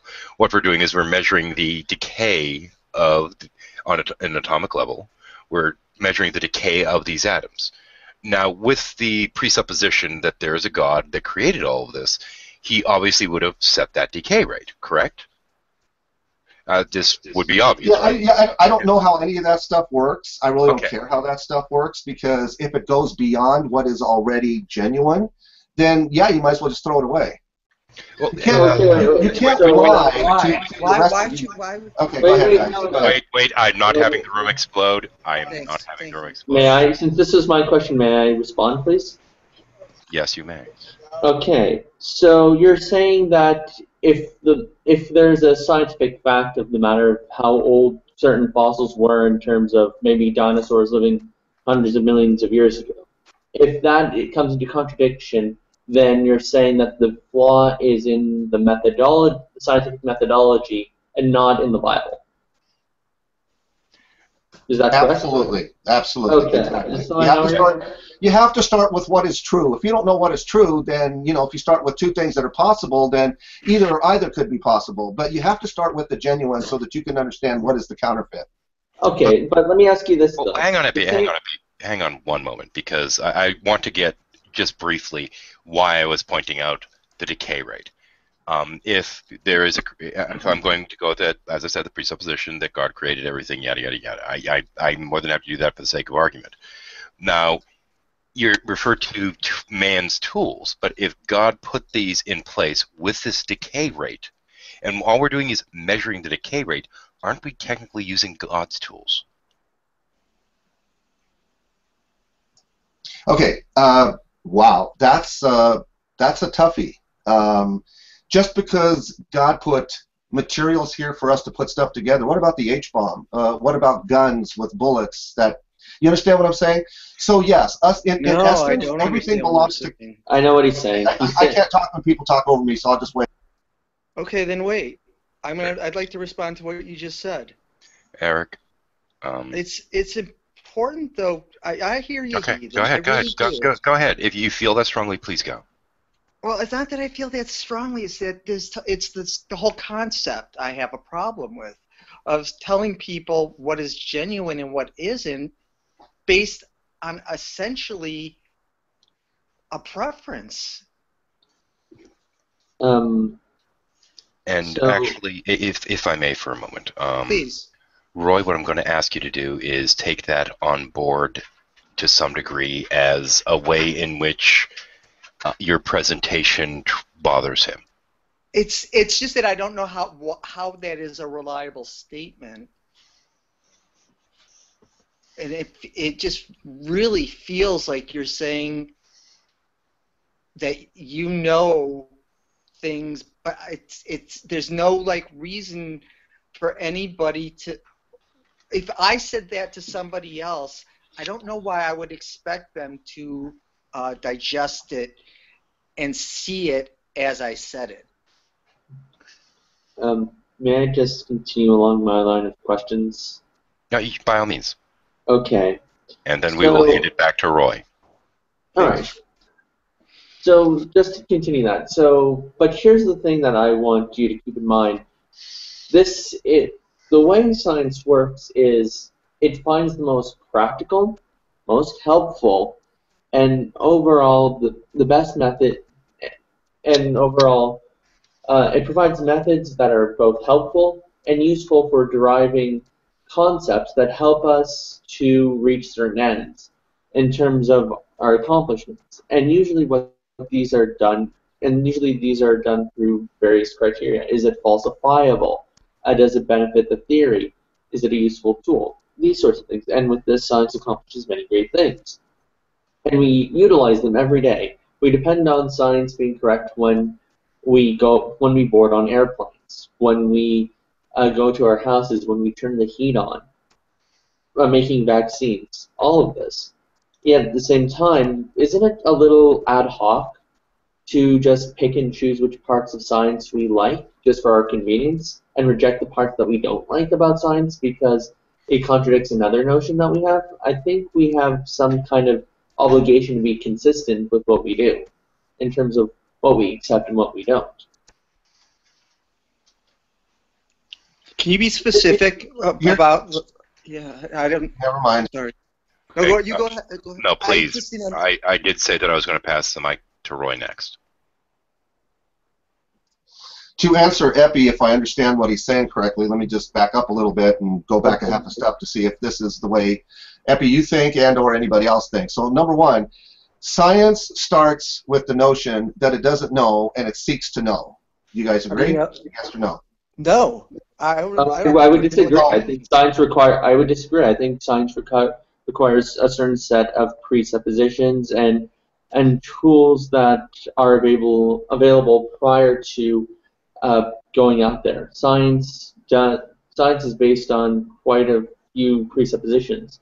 So science has never been wrong, Epi, is that correct? Yes or no? No, I'm not saying that. Okay, so if you're not saying that, then it has the possibility of being wrong. But yeah, you don't science. know when it's... Okay, you say science. You gotta let me finish. Okay. All right. So what I'm saying is that science. So the question you asked was, does science go in not knowing anything? Was it not? Okay. Science starts. Yeah. From point A. Point A is science doesn't know what it doesn't know, so it is in search of knowing what it doesn't know, and then once it knows, it tells us what it knows. Is that what you also know? Yes or no? Wait. Hang on. I think I might be the only. That was awesome. Wait. Hang on. Troy, to shorten what you just said, from what I understood. Wait, Epi. Okay. No. Go ahead, Shao. Like, okay. Chew up that. Roy, I would like to answer this in kind, if you don't mind. Now, the thing is, what it has to evaluate is what it doesn't know based upon what it does know. Because, it does acknowledge that there are certain things that it doesn't know. It does know what it does know, which is built upon things that it did know prior to that. Now, after it has established what is already known, it must build upon that as a foundation to actually establish more things that it may know. But there will always be unknowns that lay outside of this, which must be taken into consideration that these unknowns are indeed unknowns. But at the same point, we must make sure that we keep in mind everything that is known. Now, some things that are known are only known to a certain degree, and once we find out more about them, some of them turn out to be invalid, some turn to be valid. However, there is still things that we know about them, and this allows us to refine the knowledge that we have gained so that we can verify that we do know what we do know about science, because knowledge in this case exists on a sliding scale in which we're getting closer and closer to the truth. Now, granted, that slider of we do and don't know actually does slide up and down that ruler periodically to a small degree. It doesn't reset to point zero. Yay! That was beautiful. I agree with everything you said. So, based on that, would you agree that science has gotten it wrong in the past, and there's a very likely chance? Roy, science doesn't know. Okay, Eric, I don't want to have this discussion with you right now. You can talk to me a little later because I don't want to be interrupted every 5 seconds with. Okay, if you don't want to step up your game, you need to be quiet, please. No, I don't, Roy. This is not the Roy Show. This is an interaction. Shadow, whenever Eric's kind of done, I can't do this. I can't do this. Well, I don't understand something. I wanted to get clarification of something. Hang on. Here's the thing. So that we don't go on and on and on with it without clarification. Weird. Huh? I actually hid you from the broadcast. I don't know why it's still giving your audio. I think we can still hear him, and I don't know how. Okay. Well, he's in ghost mode, obviously. Okay. Here's the situation. Like he's corresponding from the supernatural. Yeah. Here's the situation. Now, right now. We're in the book. That's great, Wolf. Hang on. I'm going to bring you back up for a second. Now, here's the situation. Right now, we have a fuck ton of atheists in the room. And he is risen. And we have Roy. Now, in terms of a dialogue, if we sit there and have atheist, Roy, atheist, Roy, that's not really going to be an engaging conversation. Let me ask you this, Heathen: if it's something that makes the interaction understandable by just tweaking it, and will make it bring us to be where we're using more of the same language together, is that constructive? I think it is. That's my intent. The problem is there reaches the point that it starts becoming a dog pile. And in an environment like this, that can happen very easily, especially when you have one group grossly outnumbering the other. And at that point, you need as a moderator, or I need as a moderator, to give a little bit of deference to the person that's singular in the group. Can I ask you if what I wanted to say is not relevant then, so I understand it? Because I thought I really think it is, and would make it, I think, more accurate from all of our standpoint. We use certain words differently, and it's hard to know what people mean when they say certain things. It forces us to make assumptions about the other person, and for me personally, it may not be for anybody else, and if it's not, then I'm the problem. I get that. But then you should be quiet until we're done, and then that way you can jump in afterwards. I'm asking you from the kindness of my heart. If you don't understand this, there's no need for us to try to educate you along the way. Wait a minute. I'm sorry. The majority of the room is engaged with Roy right now. And honestly, Sheik, you've interrupted on a number of occasions, and it's disrupted the flow of the conversation. Okay, thanks. I appreciate the feedback. No, thank you. Thank you. Okay. If I may be able to quickly recap so that we can all be on the same page. Now, this last 5 minutes of talking to Eric is just absolutely thoroughly. Please, we don't need the quips. So, I said science starts with the premise that it doesn't know what it doesn't know, so therefore it is in seek of what it wants to know, and therefore it attempts to find what it knows, and then when it tells you this is what it knows, it could be wrong. I just want to know if you guys are all on board with that. Yes. And as to what I said in my particular thing exactly, and I totally agreed with everything wrong. that you said. We're not talking 100% wrong. We're talking an adjustment. Absolutely, absolutely. There's a chance that it could be wrong. So, if science says that they're right 99% of the time, I don't have a problem with that. What I have a problem with when it's wrong. So, if you don't know when it's wrong because science says we know now, and then 5, 10 years later, or 50 or 1,000 years later, it's like, oh, oops, we made a mistake. We now know more. We now know different things, and it's like, yeah, we need to revise this. I get that. That's science. I get it. There's nothing wrong with science. I love science. Please, don't get me wrong. Now, the thing is, that could be not genuine. It could be counterfeit. So if it's counterfeit and it doesn't fit with what truth is, then people for 5 seconds or 50 years will believe wrongly, will add to their worldview incorrectly. Let me pause there and see if you guys are all on the same page with me. Okay. Well, see. Here's the thing. First off, you're kind of taking the self-correcting method within science. I mean, it by definition, of course, has to revise its theories as like new knowledge is gathered from empirical observation. I mean, that's just what it does. I mean, knowledge builds on itself. I mean, we couldn't have like a Hawking's without Sagan, a Sagan without Einstein, and Einstein without Newton, and so on and so forth. I mean, it builds on through generations. It's a very human form of knowledge. That's how it works. And then but to take that and then equivocate it with what was it like fraudulent or some type of I mean that it's one thing to say that it learns more by definition. I mean that's how the epistemology works from saying that it's it's like fraudulent. That's a false equivocation. It's Wait not a minute. I don't really think that's Roy's objection. I think what Roy is mostly saying is, on one hand, he believes there's a source that's 100% infallible. That is God. And there's a source that's 99% and that's fallible to a small extent, but still fallible nonetheless. Now, of course, he's going to go with the one that's 100% infallible. Is that correct, Roy? Bingo. Okay, good. So far, all right. But so here's a quick question for you, Roy. You yourself are a fallible source, right? Bingo. You could be wrong. Now here's a But I can only be wrong about what I don't know. I can't be wrong about what I know. Will you grant me that? No. Okay, I'll grant you I that. won't grant you that. Hang on a second. I'm going to pass it down the row for a moment because I just saw somebody unmute. Benny. Yeah. Well, I'm not quite sure I 100% got Roy's point, but it sounds like he's critiquing science because it's not right 100% of the time. Exactly. But religion also isn't right 100% of the time. Can I interject? Why am I getting? Roy, you were just telling people not to interrupt. Well, I asked if I could. So if it's go ahead. Just hang on. Almost done.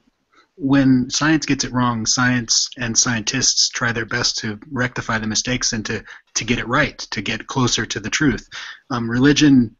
Most religions don't have any kind of self-correcting mechanism, so you just what normally happens is they'll just ignore the problems, pretend they're not there, use exegesis and hermeneutics, and interpret everything away until there's no more problems. So I mean, you're acting like you have all these answers, but you don't. You have answers that. That's it. I'll stop there. And the conflict in there is that he feels he does have the answers, and I understand that this is something that at times frustrates me as well. As much as I like Roy, there are times that I'm just like that as well. I get the frustration, and Roy, this is something that does naturally arise. The last thing I'll say, Roy, is just that I hope you understand from our perspective that you come across at times as totally unreasonable. Like you're unwilling to look at the evidence. You're unwilling to ever change your mind. I mean, if one of us said, no matter what happens, we'll never change our mind, you'd rightly criticize us of being unreasonable people. Well, that's what you're doing. Only if you don't know the truth. Well, you think you know the truth. Roy, the same thing. We could say that we think we know the truth, and we could say it with the exact same confidence you say it, but it doesn't mean that we would be right. We would just be confident that we have the truth. And at this point, it could be taken as a little bit of a criticism of the presentation in this case. And I totally presentation. You know what? I need a lot of help, guys. I really do. So anywhere from y'all who care about me at least somewhat. You want to help me with the presentation skills, of which I don't have like a lot of. And I grant you that absolutely. Please hear my heart. Let me just say this without interruption. Just give me a minute or two at tops. Let me just say this from the bottom of my heart, and then you guys can decide whether or not Roy is a jerk worth speaking with, to, or about. It's okay. You guys do what you're going to do, because I'm going to let you be you. Hopefully, you will all attempt to let me be me. I know I'm a rare breed. There isn't many people like me on the planet that are frequenting these, HOAs, and I don't frequent a whole bunch of them. There's a few people that I really, really like. I happen to be the only young Earth creationist, 6,000, 7,000 years, and then eternity, as far as I can tell, in the room, and so that makes me a target in a good way. In a good way. I don't mind being a target in a good way, because if I did not like this from you guys, and I know you're not attacking me, I know that, and if it sounds like you're attacking me, I'm going to say, no, you're not attacking me, you just don't know what you don't know about me. So I just want to say that, look, just because I come across as being arrogant and egotistical, and I'm not going to budge from what I know is true, and yeah, this is the genuine, and you guys have got the counterfeit, and blah blah blah blah blah blah blah. We can still have civil discussions, because here's what I believe. I believe that if we approach something from a different perspective that you may not have seen before, or that I may not have seen before, then I am willing to make a new decision based on that new perspective, that new information in a heartbeat. I really am. For those of you who don't know that or think that about me, please, like what I just heard Shar say earlier, and that's why I even jumped into the conversation. Had Shar not said what she said earlier today, I would probably still be in listening mode. Seriously. Because there's no need for me to jump in here just to argue. I don't do that. If there's something that somebody says that's awesome, I will say, yes, I agree. Or if somebody says something and I'm involved in the conversation, I will say I disagree. And that doesn't mean I know everything I need to know about that particular topic. It just means what was just said, that one statement, I agree or disagree with. Now, what Char meant behind all of that, I have no idea. But if she wants to engage me in, yeah, Roy, the Earth and the universe and everything was created with age, she says. Now, I don't say it that way. I say it was created mature. There really is a difference in my mind, but maybe not in hers. I don't know that. I'd love to know that. So, but what happened was, you guys heard something completely different, and then you went like, blah, blah, blah, blah, blah, blah, blah, and then I said, okay, wait a second.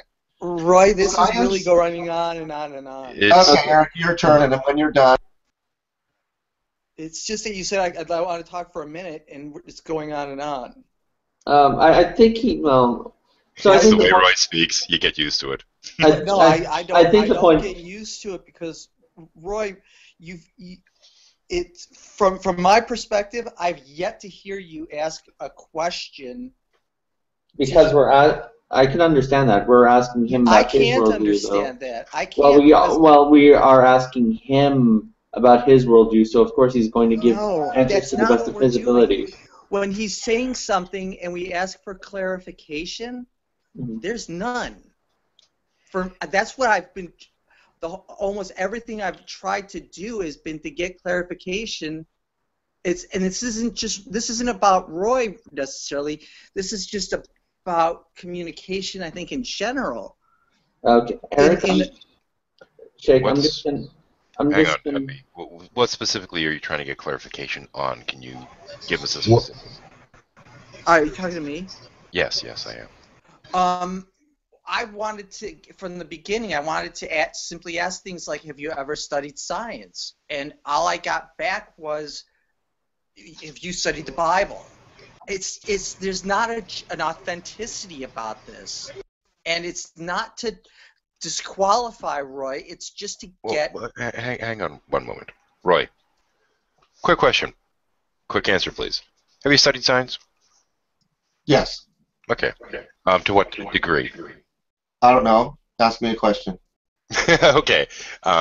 Basically, you just looked into it, kind of brushed the surface, or you try to get into depth, or...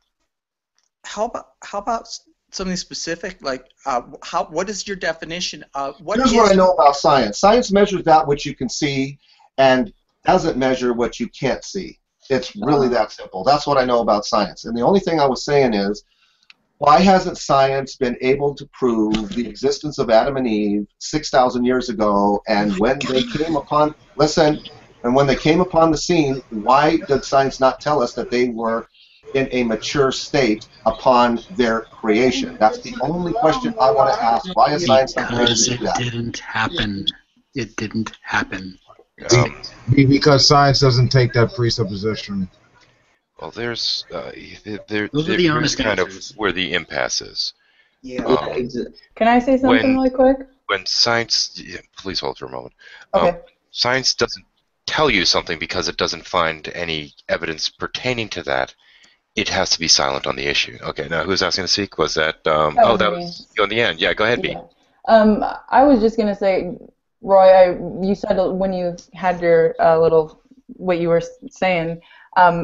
I appreciate what you're saying and I know from my perspective, I see people who come in here as most people want to have a dialogue, and I don't think that you, I don't look at you and get upset.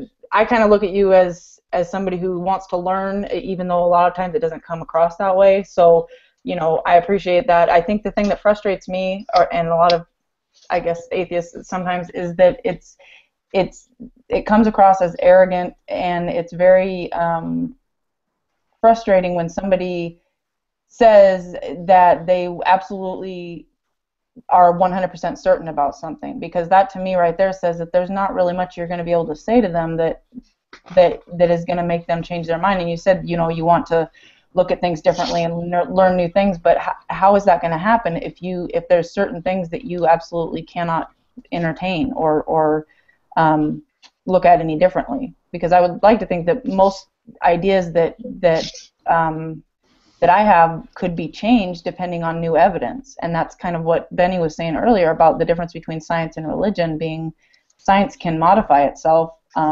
Religion doesn't really have that ability. B, I totally appreciate what you're saying. Sit in my seat for just a second, and I hope the rest of you can do the same thing. Please hear... Okay. Sorry, Roy.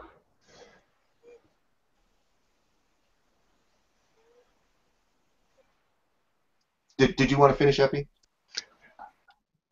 He apologized. He didn't mean to interrupt you. I just want to say good night to everybody. Good night, Eric. Yeah. Thanks for giving me the feedback that you guys gave me. I don't want to be disruptive, but I really just don't sometimes feel exasperated. Yeah, I understand. We all have our moments. Have a great evening. Take care, Eric. Thank you. I just ask you all to just sit in my seat. Whether I'm the only one in the room or whether I'm one of 6 in the room, it doesn't really matter. You guys, pretty much everybody's had some sort of interaction with me before. I know most of you are frustrated out of your gourds when it comes to having a dialogue with me. I assure you, if you have a one-to-one dialogue with me, it probably won't be that. It probably won't. But it's really difficult, as Shadow pointed out earlier, when there's more of you than me, and everybody wants to, address what I just said or ask, and then it loses something if it goes 5-10 minutes, and it's like, I want to go back to what you said earlier, because blah, blah, blah, blah, and it might have bridged the gap a little bit more. So it is difficult, and it is an environment that I don't necessarily thrive in, but, I want to do my best in it, and I want to be true to who I am, and I want to be true to my Lord and God. So, I want you guys to understand that if I believe or know, then just because you don't believe and you don't know, I'm asking you to cut me just a little bit of slack to let me know that you know that. It's like, Roy, I just respectfully disagree with you. You're out there. I just can't see it because your worldview is diametrically opposed to my worldview. And having a worldview is a right of every human being on the planet, whether your country says so or not, whether your government says so or not. I know God says you can have one, no matter what it is. You don't have to listen to your, countrymen or the government of which you live for them to tell you what you believe. I absolutely believe that. I'm going to pause right there and see if you guys agree with me or not. Well, if I could interject real quick, I would agree with you on that level, in the sense that you're free to have your view and stuff like that. It's just that, and if you want to have it personally, of course, we all get that human beings have the right and responsibility to give meaning and shape to their lives, to the boundaries of reason, of course. It's just that when people make certain claims about reality, about in certain things, like for example, like your question. What was, how come science hasn't found Adam and Eve yet? Well, the reason that's not the case is because the story of Adam and Eve isn't relevant to science. What we understand about our species is that we exist as a hierarchical social species that actually fits the biological classification of Homo sapiens, So I mean that's how we actually fit in connection with the rest of the biosphere. Now, I mean if you want to say that's that's actually what we understand to be science, in the sense that we could actually put that into words and measurements by our physical characteristics, our anatomy, our dentition, and our genetic makeup. That's actual science. That's the parallel. We understand this because we have scientific laws, not like books and Revelation and prayer and stuff like that, because that's on a different basis than what we're talking about with the scientific method. I guess my question to Roy would be, because I used to be like a Christian that believed that the Bible was completely literal in every sense, and I started to learn some science and started to see how the world actually works, and I couldn't reconcile that with the really literal view of the Bible. So, but that actually never shook my faith. That's the thing. So I became, I went from something really fundamentalist creationist to something more like Nate Cunningham, right? Where I was like, okay, well, God can do anything, so science doesn't have to be incorrect. I can still believe everything, you know, that God tells me, everything that the Bible says, but I'm just, obviously I have to interpret it to fit with reality. And so I started learning about geology and biology and things like that, and came to realize, yeah, okay, evolution happened. It had to have, because otherwise God is lying to us with chemistry and biology and geology and all these other things. So I believed it, and I didn't have a problem with it. So I guess my question to you is, why, like, are you really so dead set against changing your views on the literalism of the Bible? I mean, like, it doesn't have to affect your faith in God at all. So I guess that's kind of why I'm just a little confused about, because you said you wanted to have an open mind, and yet you seem to have a very closed mind against science. So. Oh no! It's not against science. It's against lying. Anything that lies to me, I am totally closed-minded to. I will never open my mind to a lie. Well, so what do you define as a lie, though? A lie is anything that isn't true. And what is true? What is true is what I read in the Bible. So there you go. You are closed-minded against anything that's true in the scientific sense. Well, here's the thing, Shar. Either something is true or it's not, right? It can't be both. But you can't know that. You can't know what's true. How can I not know that? Nobody can know what's true. Nobody can really be absolutely certain. Listen how asinine that sounds, and I don't mean to be derogatory. Listen to me. If no one can know what's true, okay, then how do you ever know what's true? How do you know you're acting upon the truth or upon a lie? How do you ever know that? Because we work as a collective. You can't know what's true in an absolute sense, yeah. Yeah, thank you, B. Yeah, never mind. I don't I'm saying no. There is no absolute. Well, the consensus decides what's true or not, and if I disagree with that, then what? I'm thrown into outer darkness? I don't know. No, but how can you just throw away what the consensus says? Because if the consensus is wrong, then I have to. How do you determine it's wrong? I agree. That's my point. If you don't have a source, okay, I'll say my spiel again in case you don't know it. Just for you, Shar, just because I believe you never heard me say this before. So if you don't know everything there is to know, okay, hold on. So I did hear this. You did hear it? I didn't hear it, though. I don't think I've heard it yet. Okay, so here's the thing. If you, whoever you are, and you are the individuals in this room, including me, so if I don't know everything there is to know about everything there is to know, then I need to go to the one who does. Make sense? And I told you, when you said that before, that you don't know, you're claiming to know, and claiming to know is not the same as knowing. We had this long, we had a 1 hour discussion on this, right?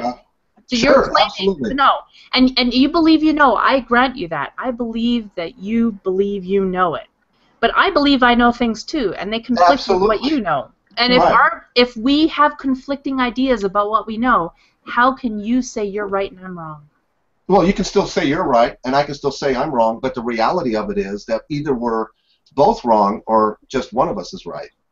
Because we both can't be right. We agree on that. How do you determine who's right? Yeah. That's right. So you go to the one who already knows which is right. How do you know? Who's that? That's God. How do you know that? That's where Because the way God set it up for all of us to know and understand the secret things of God. You guys all believe that they're so okay. I know you say you don't believe in God. I get that.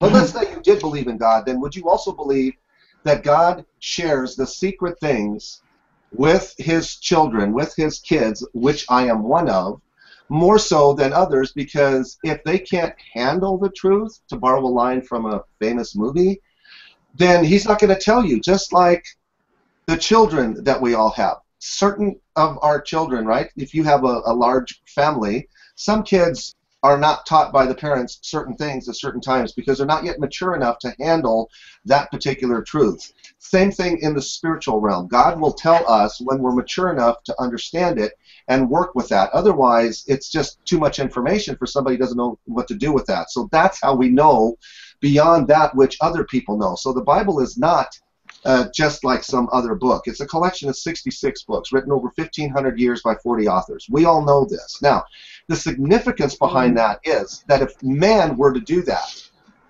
if man just decided, you know what, for the next 1,500 years, we're going to write a book and we're going to put these 40 authors together and blah, blah, blah, and talk about some event that happened, you're not going to get as the Bible is put together. You're going to get all kinds of discrepancies, all kinds of errors, all kinds of, contradictions, which some of you how are the Bible reads to a lot of us. This is kind of like going off on Roy, what you were saying is that the reason that some of us don't know is because we're not capable of handling that knowledge, so God just reveals it to the people that can process it? It's not that you're not capable of it, you're not prepared to do that. You need because to go we're unregenerate? through the process in order for God to explain this to you, yes. So then you and other Christians just happen to have this other level of knowledge that we can't access because we are not... In a word, yes. In a word, it's not that you don't have it, it's just you're not there yet. So whenever you get there, then you'll have the same understanding. So when we believe like you believe, we'll know why you believe like you believe. That's it. Okay, so Roy, would it be fair to say that we don't have the personal experience, therefore, we're disqualified from ever understanding your side of things? Yeah, you'll have a tough time understanding. It's not that you can't understand it, but you'll have a tough time understanding it, yes. Roy, at some point I'm going to ask you to go to around about the 2-hour, 50-minute mark. Listen to that statement without being in your own head, so to speak, and see how it could be perceived by others with other views. Yeah, I mean, what if one of us said that? What if what if one of us said with the same confidence that Roy is, I know that I'm right, you don't know what you don't know, I know what I know, you don't know what I, whatever. If we did what if we did what he's doing in reverse, he would immediately get on us about it. He'd say, you can't just make these claims based on nothing. No, hang on. Well, just to be fair, we're not claiming I'm sorry, I need to cut in. We are at the 2-hour, 50-minute mark, which means we have 10 minutes left in the broadcast. Do we want to do closing comments, or do we, and then take it offline, or do we want to just run it out? Can I just ask, I was trying to make a point earlier, and I remember when I asked Royce, so you believe that God is 100% right at all times, fully accurate, and science, even though it's right a lot of times, it's still fallible, and we should always believe what's 100% accurate. And I think Roy agreed with me on that one. Yes. But I just want to ask one more thing. Is it possible, just a third option, that maybe your interpretation of what God is saying is wrong? Because you and me and other people have been wrong about scriptural interpretation before in the past.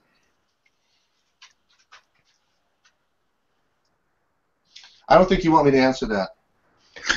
Well, maybe I'm just going to add something. Well, whatever answer you give to it, I won't respond. I'll just accept it and move on. Look. Could my interpretation of the Bible's interpretation of what is be wrong? No. Yes. Absolutely not. Why would it be? It's like if I was reading into it stuff that isn't true, yes. But why would I do that? That's my question to everyone. Why would I want to, just because you don't know what you don't know. Yeah. Well, then I'm not going to make this. You wouldn't be doing it on purpose. This was my whole. You don't know the mind of God, right? You said you don't know the mind of God. I'm sure I've heard you say that. No, I've never said that. If I say anything, I say the opposite. Okay. You know the mind. You know exactly what God's thinking all the time. Okay, listen. Here's what God says. God says that, Roy, don't even lean to your own understanding. Well, that's what I mean. Right. Like So I don't lean to my own understanding. If I lean to my own understanding, I would so embrace science and throw out the Bible if I was to lean to my own understanding. Does that make sense to all of you? Wait. No. I have to disagree with you on that one. Because it was St. Augustine, I believe, who, in talking about Christians at the time that were claiming the earth was flat based upon how they interpreted certain passages in the Bible, that pointed out that in doing so they were making themselves seem foolish because science knew more than this. Science knew otherwise, so when they're talking to people that weren't of that particular viewpoint, that they're making fools of themselves.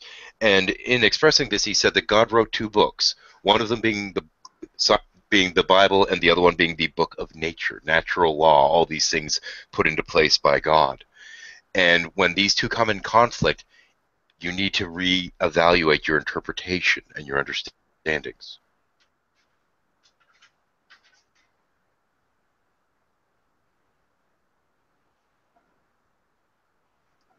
I know I sound arrogant to a lot of people. I know I do. I apologize if I sound that way to you. I really do. I'm white. I don't live in the gray area. I don't even know what the gray area is.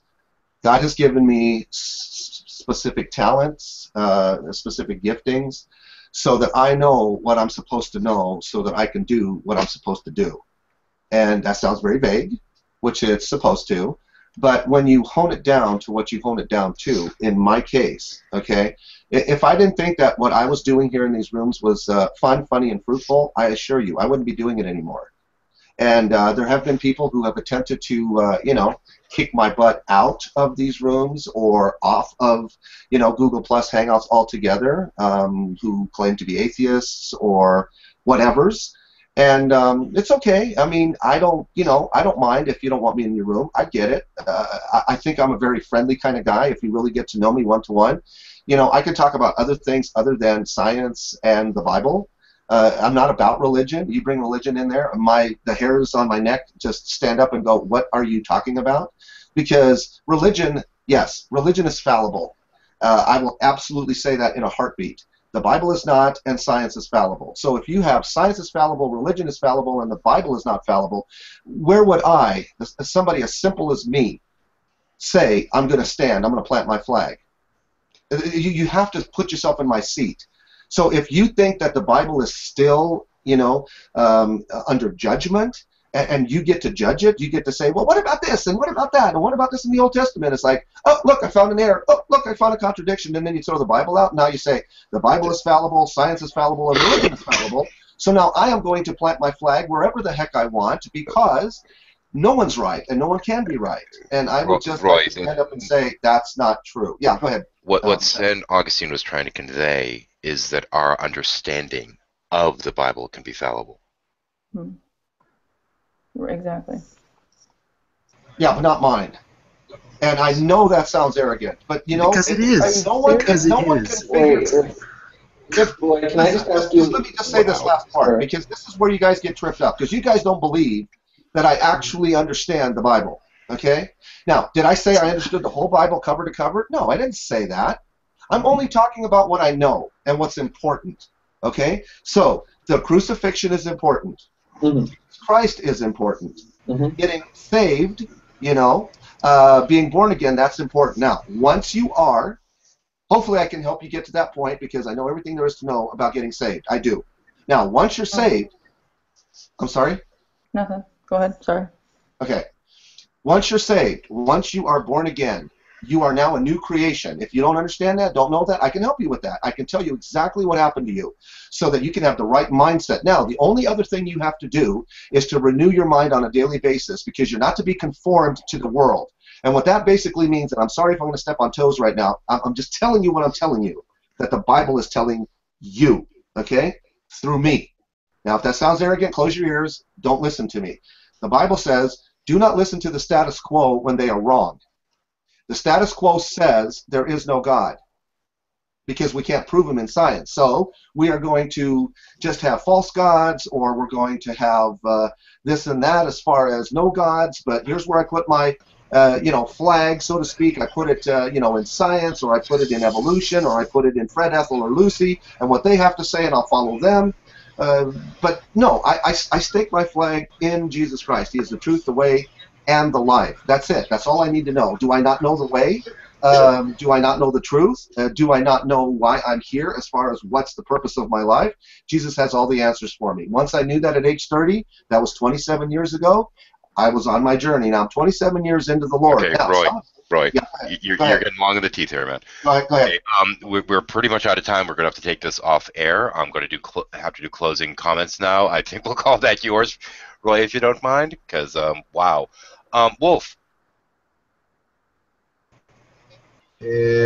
Sabe how they did to know. Sure.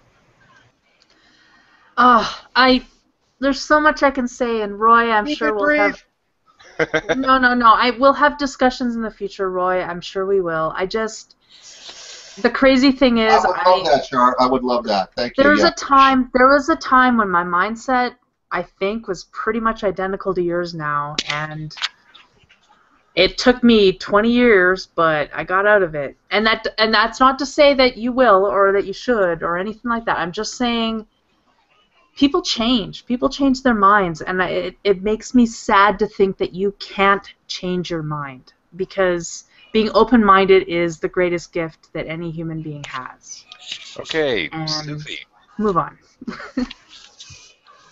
Green Soul. Got a closing comment for us? Oh, sure. Be wary of absolutes.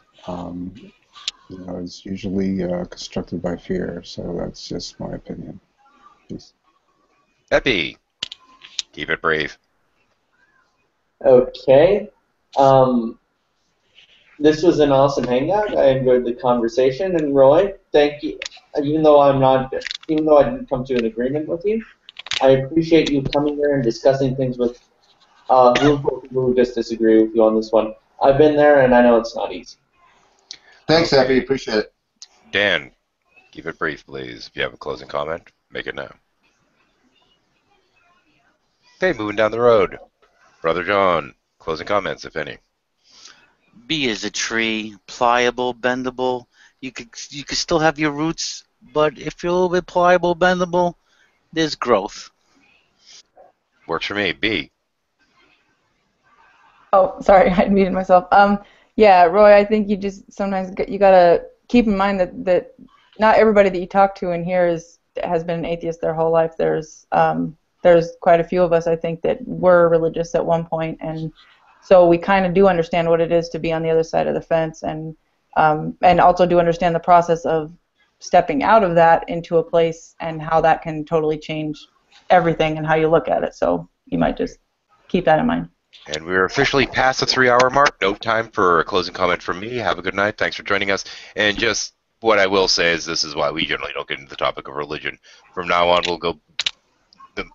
future episodes will have the usual tenor, and when we have somebody come in, it will be talking about generally the light, fluffy stuff, relaxing, chilling out.